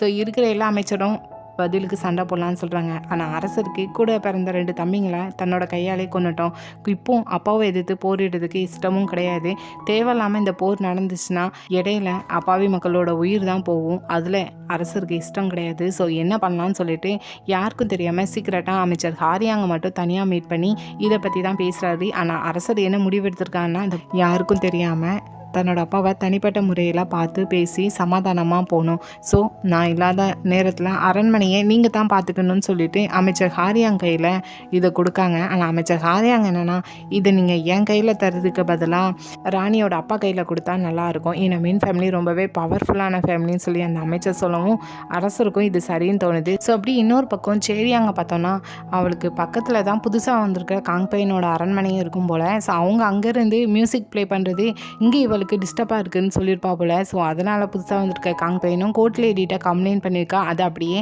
அரசரோட காதுக்கும் போயிருக்கு. பதிலுக்கு அரசர் என்னென்னா புதுசாக வேறு ஏதோ ஒரு இடத்துல அவளுக்கு அரண்மனை கட்ட சொல்லி நியூஸ் வந்திருக்கு போல். அதை அரசர் கூட இருக்கிற ஹெட் கோர்ட் லேடி இப்போ சேரிங்கிட்ட வந்து சொல்லிட்டு இருக்காங்க, நீ எதுக்கு அப்படி போய் சொன்னால் இவங்க பாரு பிரச்சனையாக வந்துட்டு இருக்கு, ஒருவேளைக்கு நீ ப்ரெக்னெண்ட்டாக இருக்கன்னு உடனே அரசர் உங்ககிட்ட இருந்து விளக்குற மாதிரி இருக்குன்னு சொல்லும்போது சேரியாங்கும் எதுக்கு அவளுக்காக அரசர் இதெல்லாம் செஞ்சுட்டு இருக்காங்க, நான் இப்போது அவர் குழந்தைய என்னோட வயிற்றில் சுமந்துட்டு இருக்கேன்னு சொல்லும்போது இதை கோர்ட் லேடியும் கவனிச்சுட்டு இங்கே நீ மட்டும்தான் குழந்தை பெக்க போறியா என்ன, அப்படிலாம் கிடையாது, இங்கே புதுசாக வர்ற கோர்ட் லேடி யார் அழகாக இருக்காங்களோ கண்டினியூவாக அரசருக்கு சேவை செஞ்சுட்டு தான் இருக்காங்க, நீ மட்டும் இப்போ புதுசாக செய்கிறதா கிடையாதுன்னு சொல்லும்போது இப்போ சேரியாங்க என்னென்னா அப்போ என் கூட கூட்டாளியாக அமைச்சர்களில் யாராட்டும் இருப்பாங்களான்னு சொல்லி கேட்கா. அதுக்கு ஹெட் கோர்ட் லேடியும் பெரிய ஆளாக தான் இருப்பான்னு சொல்லிங்கிற மாதிரியே பார்த்துட்டு இருக்காங்க. இன்னொரு பக்கம் ராணிக்கும் அரசர் இப்படி அரண்மனையை விட்டு ஏதோ ரீசனுக்காக போகிறாங்க, தன்னோட அப்பாட்ட பொறுப்பை ஒப்படைச்சிட்டுன்னு சொல்லி தெரிய வருது. ஸோ ராணி கண்டுபிடிச்சிட்டாங்க அரசர் தனிப்பட்ட முறையில் ஏதோ செய்ய போகிறாரு, அதுக்காக தான் இந்த முடிவு எடுத்திருக்காரு, அரசரை பார்த்து பேசணும்னு சொல்லிட்டு ஹெட் கோர்ட் லேடியை வர வச்சுட்டு இன்னைக்கு நைட்டு அரசர் என்னோட அறைக்கு வரணும், அதை பார்த்து செய்யுங்கன்னு சொல்கிறாங்க. இல்லை ராணி இன்னைக்கு சரியான நாள் கிடையாதுன்னு சொல்லும்போது நான் என்னோட கணவனை சந்திக்கணும்னு ஆசைப்படுறேன்னு சொல்லும்போது இல்லை இது அரசர் ராணியை சந்திக்க போகிற நிகழ்வு, இதை அவ்வளோ சீக்கிரமாக நம்ம முடிவு எடுத்துக்கிட முடியாதுன்னு சொல்கிறாங்க. ராணியும் அரசர் அரண்மனையை விட்டு போகிறேன்னு இருக்காரு, நான் அவர் கூட இருக்கணும்னு சொல்கிறேன், உங்களுக்கு புரியுதா இல்லையா, நீங்கள் முடியாதுன்னு சொன்னீங்கன்னா இன்னைக்கு நைட் அரசரோட அரண்மனைக்கு ராணியா நான் போவேன் பரவாயில்லையான்னு சொல்லி கேட்காங்க. இல்லைன்னு சொல்லிட்டு கோர்ட் லேடியும் அதுக்கு அரேஞ்ச்மெண்ட் பண்ணி நைட் போல் அரசரை ராணியோட அறைக்கு வர வச்சுருந்தாங்க. ஸோ இப்போ ராணி வந்ததுமே நீங்கள் தனியாக போகிறீங்களா என்னன்னு கேட்கும்போது அரசரும் ஆமான்னு சொல்கிறாங்க. ஸோ அப்படியே கொஞ்ச நேரத்தில் பார்த்தோன்னா லாஸ்ட் டைம் நடந்த மாதிரி எதுவும் இல்லாமல் எந்த பிரச்சனையும் இல்லாமல் முடிஞ்சு போயிடுது. ஸோ இப்போ ராணியும் நீங்கள் தனியாக உங்களோட அப்பாவை பார்க்கறதுக்காக போகிறீங்களா என்னன்னு சொல்லும்போது அவங்க ஆர்மியோடு இருக்காங்க, நான் எப்படி தனியாக போக முடியும்னு சொல்கிறாங்க. இல்லை உங்களோட அப்பா தனியாக ஒரு இடத்துல வெறும் ஒரு சில பாதுகாவலரோட மட்டும்தான் இருக்காங்கன்னு சொல்லும்போது அரசருக்கும் இவளுக்கு இந்த நியூஸ்லாம் தெரிஞ்சிருக்குன்னு நினச்சி ஷாக்காக இருக்குது. கூடவே மறுபடியும் ரகசிய தகவல் தரதவர் மூலமாக இது தெரிஞ்சிச்சா என்னன்னு சொல்லும்போது உங்களோட உயிரை காப்பாற்றுறதுக்காக தான் இதெல்லாம் நான் செஞ்சுட்ருக்கேன்னு சொல்கிறாங்க. பட் இப்போ ராணி ஒரு பிளான் போட்டு கொடுத்துட்டு இருக்காங்க, ஏன்னா அரசரோட அப்பா தங்கியிருக்கிற இடத்துல என்னெல்லாம் நடக்குங்கிறது ரகசிய தகவல் தரதவர் மூலமாக ராணிக்கு எல்லாமே தெரிஞ்சிருக்கும். ஸோ அரசரோட அப்பாவுக்கு அங்கே பாதுகாவலர் கொடுக்குறப்போ எப்பப்போ மாறுவாங்க என்னெல்லாம் செய்வாங்கிறத தெரிஞ்சுக்கிட்ட ராணியும் அதுக்கேற்றாப்புல பிளான் போட்டு அரசரை அங்கே அவங்களோட அப்பா இருக்கிற இடத்துக்கு அனுப்புகிறாங்க. ஆனால் அனுப்புகிற டைம் அவங்க அப்பா ஒரு இடத்துல உட்காந்து ப்ரே பண்ணிட்டு இருப்பாங்க. ஸோ அந்த டைம் 45 நிமிஷம் நீங்கள் உங்கள் அப்பாட்ட பேசலாம், 45 நிமிஷத்துக்கு கழிச்சு நீங்கள் அந்த இடத்த விட்டு வெளியே வரலன்னா அதுக்குள்ளே என்னோட தம்பியோட சேர்ந்த வீரர்கள் எல்லாருமே உங்கள் அப்பா இருக்கிற இடத்துக்குள்ளே வருவாங்க. ஸோ அந்த 45 நிமிஷத்துக்குள்ளே பேசிட்டு உங்கள் அப்பாவை திரும்ப கூட்டிகிட்டு வாங்கன்னு சொல்லிட்டு ராணி ஒரு பிளான் போட்டு கொடுக்காங்க. அரசரும் அந்த பிளான் போட்டு கரெக்டாக உள்ளே போயிட்டாங்க, அவங்க அப்பாவையும் மீட் பண்ணிட்டாங்க. என்னை பிடிச்சிட்டு போகலான்னு சொல்லிட்டு வந்திருக்கேன்னு சொல்லும்போது இல்லை உங்களை கூட்டிகிட்டு போகலான்னு வந்திருக்கேன், கூட்டிகிட்டு போகலான்னு சொல்கிறவன் அவனோட படைகளோட வந்திருக்க மாட்டான்னு சொல்லும்போது நான் தனியாக தான்ப்பா வந்திருக்கேன்னு சொல்கிறாங்க. இதை நான் நம்ப சொல்கிறேன்னு சொல்லிட்டு வெளியே போய் பார்த்தா வெளியே அவங்களோட பாதுகாவலர் மட்டும்தான் இருக்காங்க. ஒழுங்காக திரும்ப மரியாதையாக போயிருன்னு சொல்லும்போது அதுக்கு இப்போ அரசரும் இல்லை என் கூட நீங்கள் வாங்க, தேவையில்லாமல் நம்ம 2 பேரும் போர் பண்ணுறதுனால அப்பாவி மக்களோட உயிர் தான் போகும், இந்த போரில் நீங்கள் ஜெயிக்கவும் மாட்டீங்க, என் கூட வாங்கன்னு சொல்லும்போது அவரும் கோவத்தில் அவனை கொல்லுங்கன்னு சொல்கிறாங்க. கூட இருக்கிற பாதுகாவலரும் ஜோசன் நாட்டு அரசன்னு பார்க்கல, அரசரை முட்டி போட வைக்காங்க. அரசரும் இப்போ நீங்கள் என்னை கொண்டுட்டீங்கன்னா ஜோசனோட கதையை மாறிடும், அரசவையில் பிரச்சனை தான் வரும், வரலாறுல உங்கள் பேர் தப்பாக தான் இருக்குன்னு சொல்கிறாங்க. ஆனால் அதுக்கும் அரசரோட அப்பா கண்டுக்கிடலை, அவனை கொல்லுங்கன்னு சொல்கிறாங்க. கூட இருக்கிற பாதுகாவலர் கரெக்டாக தூரத்துலேருந்து ஒரு அம்பு வருது, பார்த்தா ராணியோட தம்பியோட வீரர்கள் தான். ஸோ எதுவும் பண்ணிட வேண்டாம்னு சொல்லிட்டு ராணி தம்பி வீரர்களை தான் அரசை ஸ்டாப் பண்ணுறாங்க. ஸோ இப்போ அரசரோட அப்பாவும் ஹீரோவை கண்டுக்கிடாமல் அந்த இடத்துலேருந்து கிளம்பி போகும்போது இப்போ அரசர் என்னென்னா, என்னை மன்னிச்சிருங்க, என்னோட தம்பி 2 பேர் இறந்ததுக்கு நான் இப்போ வரைக்கும் கவலைப்பட்டுட்டு தான் இருக்கேன், என்னை மன்னிச்சிருங்கன்னு சொல்லிட்டு ரொம்ப கெஞ்சி அழுகிறாங்க. அவருக்குமே கண் கலங்க தான் செய்யுது. இந்த ஜோசனை புதுசாக மாற்றணும்னு பார்த்தேன், எனக்காக ரத்தம் சிந்தி கஷ்டப்பட்டவங்களுக்கு நான் அந்த ஜோசனை புதுசாக கொடுக்கணும்னு ஆசைப்பட்டேன், அதுக்காக தான் நான் அதெல்லாம் செஞ்சேன், இதை யார் புரிஞ்சுக்கலனாலும் பரவாயில்ல, ஆனால் நீங்களும் அதை புரிஞ்சுக்கிடாமல் போயிட்டீங்கன்னு சொல்லும்போது அரசரோட அப்பாவும் அழுறாரு. ஸோ அப்படியே கொஞ்ச நேரத்தில் அரசரோட அப்பாவும் 2 பேரும் சேர்ந்து அரண்மனைக்கு தான் போகிறாங்க. ஸோ ஃபைனலாக அரசர் கூட போகலான்னு சொல்லிட்டு அரசரோட அப்பா ஏற்றுக்கிட்டாரு போல்.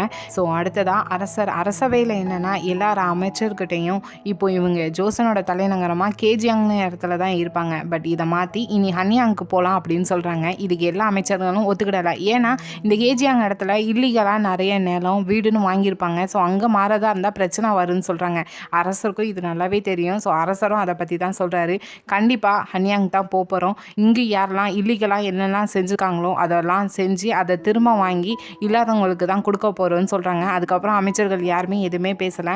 ஸோ அப்படியே இப்போ ஸ்டோரி 5 வருஷம் கழிச்சு தான் காட்டுறாங்க. என்னென்னா இப்போ ராணிக்கு குழந்தை பிறகுது, அதுவும் பையன்தான். ஸோ அடுத்ததாக ஒரு இளவரசன் வேற வந்தாச்சு. இவங்க இருக்கிறது இப்போ ஹன்யாங்ல தான். ஆனால் இன்னொரு பக்கம் இங்கே சேரியாங்கோட குழந்தை பிறந்துட்டு போல, அதுவும் ஒரு பையன் தான். இப்போ 5 வயசில் இருக்கான் அந்த பையன். இப்போ ஹெட் கோர்ட் லேடி என்னென்னா இவங்க கூட இன்னொரு ஆளை புதுசாக கூட்டு சேர்த்துக்கிட்டாங்க. அது வேறு யாரும் இல்லை, அரசர் கூட எப்பவும் அமைச்சராக யோங்குவான்னு ஒருத்தர் இருப்பானே, அவன் தான் இப்போ வந்து இவங்க கூட புதுசாக ஆள் சேர்ந்துருக்கான். ஸோ அப்படியே இன்னொரு பக்கம் ஒரு சின்னதாக ஒரு ஃப்ளாஷ்பேக் வருது. அரசரோட அப்பா எப்படி அரசர் கூட வரதுக்கு ஒத்துக்கிட்டாங்கன்னா, நீ கேஜியாங்க விட்டு ஹன்யாங்கில் உன்னோட தலைமை இடமா வச்சுக்கிடணும், அது மட்டும் கிடையாது, ஒரு வேளைக்கு ராணியோட நீ அந்த இடத்துக்கு போனனா ராணியோட ஃபேமிலியோட பவரும் அங்கே சேர்ந்து தான் வரும், ஸோ நீ ஜோசனா புதுசாக மாற்றணும் அப்படின்னு சொல்லும்போது அரசர் அதுக்கு ஒத்துருக்காரு. அதனால தான் ஹன்யாங்க்கு வந்திருக்காங்க. ஸோ இப்போ இவங்க ஹன்யாங்கில் தான் இருக்காங்க. இனி ஸ்டோரி இங்கேருந்து தான் போகும். ஸோ இதோட இந்த பார்ட் முடியுது.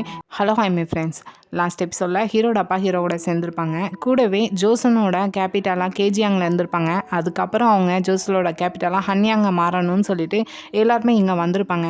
ஸோ இப்போது 5 வருஷம் கழிச்சு என்ன நடக்குதுன்னா, அரசருக்கும் ராணிக்கும் ஒரு பையன் பிறந்திருப்பான், அது ஆல்ரெடி பார்த்துட்டோம். இப்போது அவங்களுக்குள்ள ஃபஸ்ட்டு பையனுக்கு பட்டத்து இளவரச பதவி வழங்கப்படுது. ஸோ இப்போது பட்டத்து இளவரச படிக்க போகிறதுலாம் ரொம்ப டிஃப்ரெண்ட்டாக இருக்கும். ஸோ அதுக்காக ராணி அவங்களுக்காகவே தனியாக ஒரு அறையை ரொம்ப டிசைனாக ப்ரிப்பேர் பண்ணி வச்சுருக்காங்க. ஸோ அதை கொண்டு போய் காட்டிகிட்டு இருக்கிறப்போ கூடவே ராணியோட 2 தம்பிகளும் பட்டத்து இளவரசருக்காக நாங்களும் ஒரு பரிசு கொண்டு வந்திருக்கோம்னு சொல்லி கொடுக்காங்க. என்னன்னா ஒரு பறவையோட இறகு தான், அது பட்டத்து இளவரசருக்கு ரொம்ப பிடிக்கும் போல, அதையும் வாங்கி வச்சுக்கிறாங்க. ஸோ இந்த மாதிரி டைமில் அரசர் அந்த இடத்துக்கு வராங்க. அங்கே ஆல்ரெடி ராணியோட 2 தம்பி இருக்கிறது அரசருக்கு சுத்தமாக பிடிக்கல. ஆனால் பட்டத்து இளவரசர்கிட்ட தான் வந்து பேசிட்டு இருக்காங்க. அப்பவும் பட்டத்து இளவரசர் கையில் இருக்கிற அந்த பறவையோட இறகையும் பார்க்காங்க. ராணியோட தம்பி 2 பேர் கையில் இருக்கிற அந்த பாக்ஸையும் பார்க்காங்க. ஸோ இவங்க தான் கொடுத்துருக்காங்கன்னு தெரிஞ்சதுமே அரசரும் கோவத்தோடு அந்த இறகை வாங்கி வச்சுட்டு, இது என்ன வேலை, நீ இந்த நாட்டோட பட்டத்து இளவரசர், படிக்கிற வேலையை விட்டுட்டு இதெல்லாம் எதுக்கு பண்ணிட்டு இருக்கேன்னு சொல்லும்போது, இல்லை நான் அதை சேகரித்து வச்சுக்கலான்னு தான் வச்சுருக்கேன்னு சொல்லும்போது, அப்படி வச்சுருக்கிறவன் தான் பின்னாடி வேட்டையாடணும்னு தோணும், அதெல்லாம் நீ இப்போதைக்கே பண்ணக்கூடாது, ஒழுங்காக படிக்கிற வேலையை பாருன்னு சொல்கிறாங்க. ராணியும் பக்கத்தில் போயிட்டு, இல்லை அவனுக்கு இது பரிசாக தானே கிடச்சிருக்கேன், அவன் டெய்லியும் நல்லா படிக்கான், 2 மணி நேரம் படிக்கான்னு சொன்னதும், இல்லை இனி நீ 5 மணி நேரம் படிக்கணும், என்கிட்ட நீ 5 மணி நேரம் படிக்கன்னு சொல்லி ரிப்போர்ட் வந்ததுக்கப்புறம் தான் இதை நான் உன் கையில் திரும்ப தருவேன்னு சொல்லிட்டு போகிறாங்க. அரசர் பண்ணுறதுக்கு ரீசன் என்ன, பட்டத்து இளவரசர் பக்கத்தில் ராணியோட 2 தம்பிங்க போகக்கூடாதுன்னு நினைக்கிறதுனால தான். ஸோ இப்போது ராணியும் தனியாக 2 தம்பிங்களும் கூப்பிட்டு, இனி ஒரு முறை இந்த நாட்டோட பட்டத்து இளவரசர் பக்கத்தில் அப்படியே நடந்துக்கிடாதீங்க, அரசருக்கு அது சுத்தமாகவே பிடிக்கலன்னு சொல்கிறாங்க. அதுக்கு தம்பிங்க 2 பேரும் சின்ன வயசுலேருந்து பட்டத்து இளவரசர் நாங்கள் தானே பார்த்துக்கிட்டோம், இப்போ சொன்னால் என்ன அர்த்தம்னு சொல்லும்போது, அவன் இப்போது நாட்டோட பட்டத்து இளவரசர் உங்களுக்கு புரியுதான்னு சொல்லிட்டு 2 தம்பிங்களையும் திட்டி தான் விடுறாங்க. ஸோ அப்படி இன்னொரு பக்கம் இப்போ அரசர் என்ன பிளான் போட்டிருக்காங்கன்னா, இப்போ ஹன்யாங்கு வந்ததுனால இதுக்கு முன்னாடி இடத்துல இருந்த ஏழை மக்கள்லாம் அவங்க நிலம் வீடெல்லாம் ரொம்பவே குறைஞ்ச ரேட்டில் பெரிய பெரிய அதிகாரிகிட்ட விற்றுருப்பாங்க, அவங்களும் இல்லீகலாக வாங்கியிருப்பாங்க. ஸோ இதை தெரிஞ்சுக்கிட்ட அரசரும் அதை பற்றி விசாரிக்க சொல்லியிருப்பாங்க. இதில் சேரியாங்க என்ன வேலை பார்த்துருக்காங்கன்னா, ராணியோட 2 தம்பிங்க வீட்லேயும் திடீர்னு அடிமைகள் நிறைய பேர் இருக்காங்க, என்னன்னு தெரியலன்னு சொல்லியிருப்பா. ஸோ அரசருக்கு இப்போ அவங்கள தான் கண்காணிக்கணும்னு சொல்லிட்டு அரசர் கூட எப்போவுமே இருக்கிற அந்த அமைச்சர் யோங்குவான்ட்ட தான் இந்த பொறுப்பை கொடுக்காங்க. ஸோ நைட் டைம் போல் அவனும் விசாரிச்சுட்டு போனதுக்கப்புறம் தான் அந்த வீட்டுக்கே ராணியோட தம்பிங்க வராங்க. ஸோ வந்ததுமே இப்படி யோங்குவான் வந்து பார்த்துட்டு போனாங்கன்னு சொன்னது சொன்னதுமே ராணியோட தம்பியும் ஸ்ட்ரெயிட்டாக அவனை போய் ஸ்டாப் பண்ணுறாங்க. அரண்மனை வாசல்லே போயிட்டு அரசர்கிட்ட என்ன சொல்ல போகிறேன்னு சொல்லும்போது, அரசர் என்ன வேலை என்கிட்ட தந்தாரோ அதை தான் நான் சொல்ல போகிறேன்னு சொல்லும்போது, என்னோட வீட்டை நீ விசாரிக்க வரதா இருந்தால் ஃபஸ்ட்டு என்கிட்ட தான் சொல்லியிருக்கணும். நீ பாட்டில் நான் இல்லாத நேரம் போய் விசாரிச்சுட்டு வந்திருக்கேன், என்ன நடக்குதுன்னு சொல்லும்போது, அப்படி தான் பண்ணுவேன், அரசருக்கு தான் நான் வேலை செய்கிறேன், உனக்கு கிடையாதுன்னு சொல்லும்போது 2 பேருக்குள்ளேயும் சண்டை வருது. இல்லை கூட அந்த யோங்குவான் என்னன்னா, நீ எதுக்குமோ உதவி இல்லாதவன், ராணி உன் கையில் இருக்கிறதுனால உன் இஷ்டத்துக்கு எல்லாம் செஞ்சுட்ருக்கேன்னு வேற சொல்லி 2 பேருக்குள்ளேயும் நல்லா பெரிய சண்டையாக வருது. ஆனால் அந்த இடத்துக்கு கரெக்டாக அமைச்சர் ஹாரியாங் தான் இவங்க 2 பேரையும் ஸ்டாப் பண்ணுறாங்க. ஸோ அமைதியாக 2 பேரையும் கூப்பிட்டு வச்சு தான் பேசிகிட்டு இருக்காங்க. ஆக்சுவலாக அங்கேருந்து வீடு நிலத்தெல்லாம் விற்றதுல நிறைய மினிஸ்டர் வாங்கியிருப்பாங்க. அதில் ராணியோட தம்பியும் நிறைய இடத்த வாங்கியிருப்பாங்க போல். ஸோ அதில் வீடு இல்லாதவங்க எல்லாருமே அடிமையாக இங்கே ராணியோட தம்பியோட வீட்டுக்கு வந்திருப்பாங்க போல். ஸோ இது எல்லாம் இப்போ இந்த யோங்குவானுக்கு தெரிஞ்சுட்டு நான் கண்டிப்பாக அரசர்கிட்ட போய் சொல்ல தான் போகிறேன் அப்படின்னு சொல்லி சண்டை போட்டுட்டு இருக்கான். ஆனால் நடுவில் ஹாரியாங் தான் 2 பேரையும் சமாதானப்படுத்தி வைக்காரு. ஆனால் அந்த யோங்குவான் கேட்குற மாதிரி இல்லை, இப்போதைக்கு அமைதியாக இருக்கிற மாதிரி இருக்குது. ஸோ அப்படியே நெக்ஸ்ட் டே பார்த்தோன்னா அரசர் இப்போ மிங் நாட்டிலேருந்து வந்திருக்கிற தூதுவரை தான் பார்த்து பேசிகிட்டு இருக்காங்க. ஸோ லாஸ்ட் டைமே பார்த்துருப்போம், மிங் நாட்டில் நடந்துட்டு இருக்கிற போருக்காக 10,000 குதிரை இங்கே கேட்பாங்க. அதுக்காக ஹீரோட அப்பாவை வச்சு அந்த தூதுவர்கிட்ட பேசி அனுப்பியிருப்பாங்க. ஸோ இப்போ அதை வாங்குகிற டைம் போல் அதுக்காக மிங் நாட்டு தூதுவர் வந்திருக்காங்க. ஸோ அரசரும் இப்போ உங்களுக்காக நாங்கள் 10,000 குதிரைகள் தரதுக்கு தயாராக தான் இருக்கோம், பதிலுக்கு நீங்கள் என்ன ரிட்டர்ன் கிஃப்ட் தரப்போறீங்கன்னு சொல்லிட்டீங்கன்னா நாங்கள் அதுக்கான ஏற்பாடு செய்வோம் அப்படின்னு சொல்கிறாங்க. அதுக்கு அந்த தூதுவரும் சரிதான் அரசரே, நீங்கள் சொல்கிறது கரெக்ட் தான், ஆனால் ஃபஸ்ட்டு நான் என்னோட கோரிக்கை என்னன்னு சொல்கிறேன். எங்களுக்கு கோரிக்கையாக தேவைப்படுறது எதுனா ஜோசன் நாட்டு சேர்ந்தால் 50 பணிப்பெண்கள் வேணும்னு சொல்கிறாங்க. ஸோ பணிப்பெண்களோடனே அரசரும் டென்ஷன் ஆகிட்டாங்க. அவங்கள பார்த்து பேசி அனுப்பி விட்டாங்க. ஒரு பக்கம் ராணிக்கும் இந்த நியூஸ் தம்பி மூலமாக போகுது, என்ன பண்ண போகிறதுன்னு தெரியாமல் இருந்துட்டு இருக்காங்க. இந்த மாதிரி டைமில் இப்போது அரசர் அரசராக மாறதுக்கு முன்னாடி மிங் ஃபேமிலியை சேர்ந்தவங்க நிறைய பேர் ஹெல்ப் பண்ணியிருப்பாங்க தானே.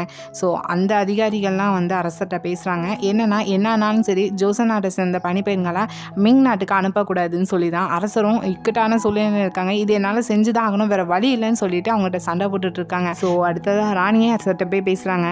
நீங்கள் அரசராக மாறதுக்கு முன்னாடி எனக்கு உறுதி அளிச்சிருக்கீங்க, இனி எந்த ஜோசன் பெண்களும் மிங் நாட்டுக்கு பணிப்பெண்ணாக போக மாட்டேன்னு சொல்லிட்டு, ஸோ நீங்கள் அதை நிறைவேற்றி ஆகணும்னு சொல்லும்போது அரசரும் இப்போ நான் அதை செஞ்சு தாகணும், எனக்கு வேறு வழி இல்லை, இல்லைன்னா பிரச்சனை தான் வரும்னு சொல்லும்போது அப்போ இதை நான் பார்த்துக்கிறேன்னு சொல்லி ராணி கேட்காங்க. சுற்றி இருக்கிற அமைச்சர்கள்லாம் வேண்டான்னு சொல்கிறாங்க. ஆனால் அரசர் சரி நீ சொன்ன மாதிரியே செய்யலாம், ஆனால் நீ இதில் தோது போயிட்டனா 6 மாதத்துக்கு நீ அரண்மனையை விட்டு வெளியே எங்கேயுமே போகக்கூடாது, அரண்மனைக்குள்ளே மட்டும்தான் இருக்கணும்னு சொல்கிறாங்க. இதுக்கு ராணியும் சரின்னு சொல்கிறாங்க.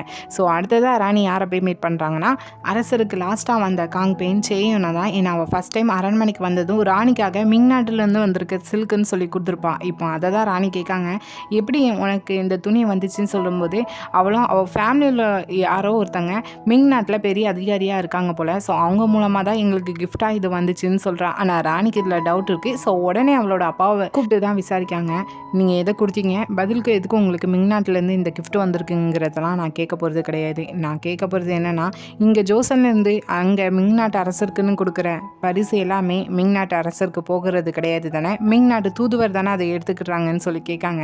ஸோ ஆல்ரெடி ராணி கெஸ் பண்ணிட்டாங்க போல். அதுக்கு அவரும் அமைதியாக இருக்கிறத பார்த்துட்டு ஸோ கன்ஃபார்மே பண்ணிட்டாங்க. ஸோ அடுத்ததாக சரி அங்கே மீட் பண்ணி ஒரு ஹெல்ப் தான் பண்ண சொல்லி கேட்காங்க.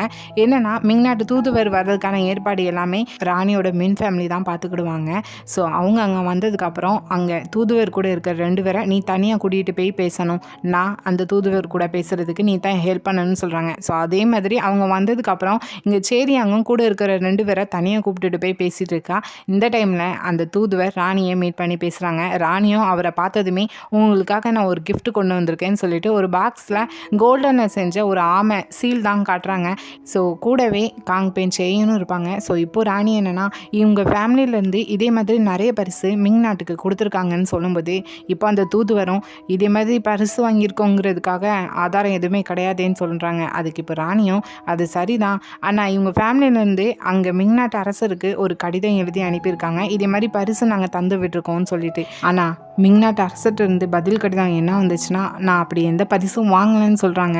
ஸோ இப்போ சொல்லுங்கள், இவங்க ஃபேமிலியிலேருந்து பதில் கடிதம் என்ன போட்டு அனுப்பணும், தூதுவர் மூலமாக தான் நாங்கள் கொடுத்து விட்டோங்கிறத சொல்லவா வேண்டாமான்னு சொல்லவும் அவர் லாக் ஆகிட்டார். ஏன்னா அரசர் பேரில் இவர் தான் எல்லாமே வாங்கி வச்சுருக்காரு. ஸோ இப்போ நான் என்ன பண்ணணும் அப்படின்னு சொல்லி கேட்கவும் ராணி அடுத்ததான் என்ன பணிப்பெண்களாக வாங்கக்கூடாதுன்னு தான் சொல்லியிருப்பாங்க. ஸோ அடுத்ததான் இந்த தூதுவரும் அரசரை மீட் பண்ணி நாங்கள் 10,000 குதிரைகளே எங்களுக்கு போதும், பணிப்பெண்களை பற்றி எதுவும் பேச வேணாம் அப்படின்னு சொல்லி முடிச்சிருந்தாங்க. ஸோ இப்படி தூதுவர் மாறினதுக்கு ரீசன் ராணி தான் சொல்லி அரசருக்கு தெரியுது. ராணி மேலே கொஞ்சம் பொறாமையாக படுற மாதிரி தான் இருக்குது. இன்னொரு பக்கம் ராணிக்கு இப்படி தன்னோட தம்பியும் யோங்வானும் போட்ட சண்டையை பற்றி தெரியுது. ஸோ ஃபஸ்ட்டு தம்பியை கூப்பிட்டு வச்சு தான் அதை பற்றி விசாரிக்காங்க. அவங்க மேலே தான் தப்பு இருக்குது. அரசர் விசாரிக்க சொன்னதில் எந்த தப்பும் கிடையாது.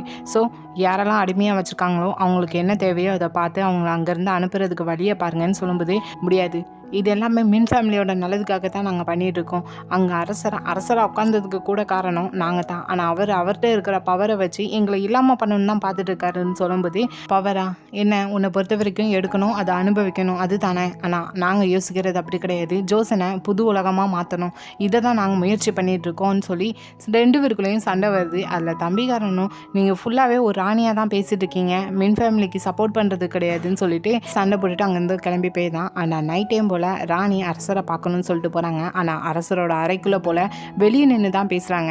நேருக்கு நேர் பார்த்தா உங்கள்கிட்ட என்னால் பேச முடியாது, லாஸ்ட்டாக உங்களோட அப்பா மனசு மாதிரி உங்களை ஏற்றுக்கிறதுக்கு என்ன காரணம் நான் தெரிஞ்சுக்கலாமான்னு சொல்லும்போது, அரசரும் என்னோட அப்பா இந்த ஜோசனை புதுசாக மாற்றணும்னு ஆசைப்பட்டார், அதுக்கு நான் ப்ராமிஸ் பண்ணியிருக்கேன், கூடவே நடுவில் எந்த தடை வந்தாலும் அதை அழிச்சிருவேன் நான் சொல்லியிருக்கேன்னு சொல்லும்போது ராணிக்கும் புரியுது. அப்போது உங்களுக்கும் பட்டத்திலவரசருக்கு நடுவில் என்னோட தம்பிங்க வந்தாங்கன்னு கூட என்னோட தம்பிங்களையும் கொன்றுவீங்களா, பட்டத்திலவரசர் கூட கொன்றுவீங்களான்னு சொல்லிட்டு ராணி கொஞ்சம் ஷாக்கில் கேட்கும்போதே அங்கே அரசருமே என்னோட அப்பா எதை செஞ்சாங்களோ அதையும் நானும் செய்வேன் அப்படின்னு சொல்கிறாங்க. அதாவது அரசரோட அப்பா எப்படி அரசரை கொல்லதுக்கு ட்ரை பண்ணாங்களோ அதே மாதிரி பட்டத்திலவரசர் ஒரு வேளைக்கு மின் ஃபேமிலிக்கு சப்போர்ட்டாக இருந்தால் கூட பட்டத்திலவரசரை சும்மா விட மாட்டேங்கிற மாதிரி தான் அரசர் சொல்கிறாங்க. ஸோ இதை கேட்டதுமே ராணியாலையும் முடியலை. ஸோ மின் ஃபேமிலிக்கு எவ்வளோ சப்போர்ட்டாக இருந்தாலும் எல்லாருக்குமே ஆபத்து தான், முக்கியமாக பட்டத்திலவரசருக்கு ஆபத்துங்கிறது ராணிக்கு நல்லாவே புரியுது. ஸோ நெக்ஸ்ட் டே 2 தம்பியும் வர வச்சுட்டு நான் உங்களுக்கு யாருன்னு சொல்லி கேட்காங்க. அதில் 2வது தம்பி இந்த மின் ஃபேமிலியோட பலமே நீங்கள் தான், எங்களோட பெருமைக்குரிய சகோதரியும் கூடன்னு சொல்கிறாங்க. ஆனால் இன்னொரு தம்பி என்னென்னா நீங்கள் இந்த நாட்டோட ராணின்னு சொல்கிறாங்க. ஆனால் இப்போ ராணி என்ன சொல்கிறாங்கன்னா, நான் இனி மின் ஃபேமிலியை சேர்ந்த இந்த நாட்டோட ராணி, எனக்கும் மின் ஃபேமிலிக்கு நடுவில் ஒரு கோடு இருந்துகிட்டே தான் இருக்கும், இனி என்னோட சேவையெல்லாம் மக்களுக்கு மட்டும்தான் இருக்குன்னு சொல்கிறாங்க. ஸோ இப்போது 2 தம்பிங்களுக்கும் ராணி திடீர்னு எதுக்காகவோ சேஞ்ச் ஆகிட்டாங்கன்னு புரியுது. ஸோ அதனால் மின் ஃபேமிலியை நம்ம தான் காப்பாற்றிக்கிடணும்னு டிசைட் பண்ணிவிட்டு ஏதோ இராணுவ பொறுப்புலாம் இவங்களுக்கு வேணும்னு சொல்லிட்டு இப்போ அரசர் முன்னாடி இருக்கிற சோல்ஜர்ஸையும் தளபதிகளையும் கூட்டிட்டு போய் வாதாடுறாங்க. ஜோசன் அப்பாவி மக்கட்டிலிருந்து நிலம் வீடுன்னு வாங்கி வச்சுட்டு அவங்கள அடிமையாக்கி வச்சுட்டு இருக்காங்க. இதை உள்ளூர் அதிகாரி கூட கேட்கறதுக்கு பயந்து போய் இருந்துட்டு இருக்கான். ஸோ இப்படி மின் ஃபேமிலி ஊழல்ல அதிகாரத்தோடு இருக்காங்க. ஸோ இவங்களுக்கு நான் இராணுவ பொறுப்பை கொடுக்கணுமான்னு சொல்லி அரசரும் கேட்கும்போது அங்கே இருக்கிற தளபதியும் அவங்க எவ்வளோ செஞ்சுருந்தாலும் ராணியும் மின் ஃபேமிலியை சேர்ந்தவங்க தான், ஜோசனோட பெண்களோட பாதுகாப்பை அவங்க தான் காப்பாற்றியிருக்காங்க. இப்போ வந்து தூதர் கூட 50 பெண்கள் கேட்டதில் ராணி தான் அவங்க ஹெல்ப் பண்ணியிருக்காங்கன்னு சொன்னதும் ஆல்ரெடி அரசருக்கு ராணி மேலே கொஞ்சம் பொறாமையாக இருந்திருக்கும். ஸோ அதனால் அரசரும் இங்கே நான் அரசனா இல்லைனா மின் ஃபேமிலியை சேர்ந்தவங்க அரசனா, நான் சொல்லி தான் எல்லாருமே செய்யணும், ஆனால் நீங்கள் நான் எதை செய்யணுங்கிறத நீங்கள் இப்போ என்கிட்ட சொல்லிட்டு இருக்கீங்க புரியுதான்னு சொல்லிட்டு தளபதிட்டு இருந்த ஒரு வாளை வாங்கிட்டு இதை வச்சுக்கோங்க, நீங்கள் ராணியோட தம்பிக்கா இல்லைனா இந்த நாட்டோட அரசனுக்கு நீங்கள் விசுவாசமாக இருக்கீங்களா, யாருக்கு விசுவாசமாக இருக்கீங்களோ அவங்கள விட்டுட்டு இன்னொருத்தவங்களை குத்தி கொன்றுங்கன்னு சொல்லும்போது அவ்வளோதான் அரசர் பேசின இந்த பேச்சுக்கு எல்லாருமே பயந்து போய் அரசரோட காலில் விழுந்துருந்தாங்க. ஸோ இப்போ அரசர் அதோட ஸ்டாப் பண்ணாமல் அடுத்ததாக பட்டத்து இளவரசரையும் ராணியும் வர வச்சுட்டு முக்கியமான ஒரு அறிவிப்பு கொடுக்காங்க. இனி அரியணையுடைய வாரிசு நான் கிடையாது, இனி பட்டத்து இளவரசர் தான் சொல்கிறாங்க. ஸோ இதை கேட்டதுமே எல்லா அமைச்சரும் வேண்டாம் உங்களோட ஆணையை திரும்பி எடுத்துக்கோங்கன்னு சொல்கிறாங்க. பட்டத்து இளவரசமே ரொம்ப பயப்படுறாங்க. ஆனால் அரசர் சுத்தமாக கேட்காம போகிறாங்க. ராணிக்கு என்ன நடக்குங்கிற ஒரு ஷாக் தான். ஆனால் இதில் ராணியோட தம்பி என்னென்னா பட்டத்து இளவரசரை பார்த்து சிரிச்சிட்டு இருக்காங்க. இதை ராணியும் நோட் பண்ணிட்டாங்க.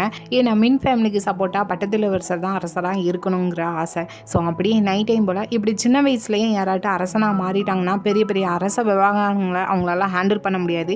ஸோ அதுக்காக தனியாக 5 அமைச்சர்கள் வைக்கணும் அரசர் கூடவே. ஸோ இதை பற்றி பேசுகிறதுக்காக மின் ஃபேமிலிக்கு சப்போர்ட்டாக இருக்கிற எல்லா அமைச்சர்களும் அதிகாரிகளையும் அவங்களோட வீட்டுக்கு வர வச்சு பேசிகிட்டு இருக்காங்க ராணியோட 2 தம்பிகளும். ஸோ அப்படி இன்னொரு பக்கம் அரசரை பார்த்தோன்னா இப்போ அரசர் இந்த அறிவிப்பு கொடுத்ததுக்கு முக்கியமான ரீசன் என்னன்னு பார்த்தோன்னா இப்போ மின் ஃபேமிலிக்கு சப்போர்ட்டாக இருக்கிற அந்த விசுவாசிகளை தவிர யாரெல்லாம் அரசருக்கு துரோகியாக மாறுதாங்கிறத கண்டுபிடிக்கிறதுக்காக மட்டும்தான். ஸோ கூடவே எப்பவுமே இருக்கிற அந்த யோங்வான்ட்ட தான் சொல்லி அனுப்புகிறாங்க, ராணியோட 2 தம்பிங்க வீட்டுக்கு போங்க, அங்கே எந்தெந்த அமைச்சர் வராங்கிறத கண்காணிங்க, ஸோ நான் ஆர்டர் தந்ததும் மறுநாள் அவங்கள கைது பண்ணுங்கன்னு சொல்லி தான் அனுப்புகிறாங்க. அவனும் கரெக்டாக போய் அவங்களோட வீட்டு வாசலில் நின்றுக்கிட்டு யாரெல்லாம் எந்த அமைச்சர்லாம் வராங்க போகிறாங்கங்கிறத கண்காணிச்சுட்டு தான் இருக்காங்க. ஸோ அப்படி இன்னொரு பக்கம் ராணியை பார்த்தோன்னா பட்டத்திலவசர் ரொம்பவே பயந்து போயிருக்காங்க. ராணி தான் பட்டத்திலவசராக பார்த்துக்கிட்டாங்க. ஸோ இந்த மாதிரி டைமில் தான் திடீர்னு பட்டத்திலவசரோட அரண்மனைக்கு அரசர் யார்ட்டையும் சொல்லாமல் சீக்கிரட்டாக அரச முத்திரையை அனுப்பி வச்சதா செய்தி வருது. ஸோ ராணியும் அடுத்தது அரசரெல்லாம் பார்க்கல, அமைச்சர் ஹாரியாங்க தான் கூப்பிட்டு விட்டு பேசுகிறாங்க. ஸோ இப்போது அரசர் இதெல்லாம் பண்ணுறதுக்கு காரணம் என்னோட 2 தம்பிகளையும் இங்கேருந்து வெளியே அனுப்புறதுக்கு அழகத்தானேன்னு சொல்லும்போது அவங்களும் ஆமான்னு சொல்கிறாங்க. ஸோ ஆல்ரெடி ராணி கெஸ் பண்ணிட்டாங்க போல் அரசர் அரச பதவியை விட்டு போக போகிறது கிடையாது. எந்த அமைச்சர்கள்லாம் மின் ஃபேமிலிக்கு சப்போர்ட்டாக இவங்களுக்கு துரோகியாக மாறுதாங்கிறத கண்டுபிடிக்கிறதுக்காக தான் அப்படின்னு சொல்கிறாங்க. கூடவே இதில் பட்டத்திலவசர் இன்வால்வ் ஆனாலும் அரசர் சும்மா விட மாட்டாங்கிறத அமைச்சர் ஹாரியாங் சொல்கிறாங்க. ஸோ இதை கேட்டதுமே ராணிக்கு ரொம்பவே பயம் வருது. ஸோ பட்டத்திலவசரையும் அந்த அரச முத்திரையும் கொண்டு போய் ஸ்டேட்டாக அரசரை தான் போய் பார்க்காங்க. பட்டத்திலவசன் ரொம்பவே சின்ன பையன், அவனால் அரசங்கிற பொறுப்பை தாங்கிக்கொள்ள முடியாதுன்னு சொல்லும்போது திரைக்கு பின்னால் ஒரு ராணியாக இருந்துக்கிட்டு நீ அவளை வழிநடத்தி கொண்டு போகலான்னு சொல்கிறாங்க. ஆனால் ராணி அந்த அரச முத்திரையை ரிட்டர்ன் கொடுக்காங்க. அரசரும் நான் இதை ஆல்ரெடி பட்டத்திலவசன்ட்ட கொடுத்துட்டேன்னு சொல்லும்போது ஸோ இப்போ ராணி என்ன பிளான் போட்டிருக்காங்கன்னா, கொரியன் கல்ச்சரில் இந்த பட்டு செய்கிறதுக்கு முக்கியமாக ஒன்றுன்னா பட்டுப்புழு தான் சார். பட்டுப்புழுவுக்கு ஒரு பிரார்த்தனை செய்வாங்க போல், அது ராணி தான் செய்யணும் போல். அப்படி ராணி செஞ்சால் அரசர் இருக்கணும், அரசரோட அரச முத்திரையும் கூட இருக்கணும் போல். ஸோ நான் பட்டுப்புழு கடவுளுக்கு பிரார்த்தனை செய்கிறதா இருக்கேன், நீங்கள் கண்டிப்பாக இந்த அரச முத்திரையை உங்கள் கூட வச்சுக்கணும், நீங்கள் தான் அரசனாக இருக்கணும். அப்படி இல்லைனா இப்போது மின் ஃபேமிலி வீட்டில் ஒன்றா இருக்கிற அந்த அமைச்சர்களை நான் பட்டத்திலவசரோட போய் சந்திப்பேன், எது உங்கள் முடிவுன்னு நீங்கள் தான் முடிவு எடுக்கணும்னு சொல்லும்போது அரசர் என்னென்னா பட்டத்திலவசர் பக்கமாக போய் நின்றுக்கிட்டு இங்கே பார், உன்னை கொல்லணுங்கிறது என் ஆசை கிடையாது, உன்னை காப்பாற்றணும்னு தான் நினச்சிட்டு இருக்கேன். ஏன்னா உன்னை சுற்றி இருக்கிறவங்க நிறைய பேர் அவங்களுக்கு ஏத்தாப்பில் உன்னை மாற்றிக்கிடுவாங்க. நீ சின்ன வயசுலேயே நிறைய புக்கு படிச்சிருப்ப தானே, இந்த உலகத்தையும் உன் கைக்குள்ளே கொண்டு வரணும்னு சொல்லிட்டு ஏதோ சைக்கோ மாதிரி பேச ஆரம்பிக்கிறதுக்கும் ராணி அதுக்குள்ளே பட்டத்திலவசரை கோட்லேடி கூட அனுப்பி வச்சுருந்தாங்க. நீங்கள் கொடுத்த சீலை நீங்களே வச்சுக்கோங்க, நீங்களே அரசனாக இருங்கன்னு சொல்லும்போது அதுக்கு அரசரும் அது எப்படி முடியும், இங்கே நிறைய பேர் மின் ஃபேமிலிக்கு விசுவாசமாக இருக்கிறத தவிர துரோகிகளும் இருக்க தான் செய்கிறாங்க, எதிரி கூட இருக்கிற துரோகிகளை நான் கண்டுபிடிச்சி தான் ஆகணும்னு சொல்லும்போது அப்போது என்னோடய ஃபேமிலி உங்களுக்கு துரோகியாக தெரியுறாங்களா என்னன்னு சொல்கிறாங்க. போதாத அரசனாக இருந்தால் நான் விலகி தான் ஆகணும், அதனால தான் பட்டத்திலவசரை இந்த அரசியலுக்குள்ளே கொண்டு வந்து அவன் கையில் ரத்தக்கரை படிய வைக்கணும்னு பார்த்துட்டு இருக்கீங்களா, அப்படி நடந்துச்சுன்னா அவனோட உயிருக்கே ஆபத்து.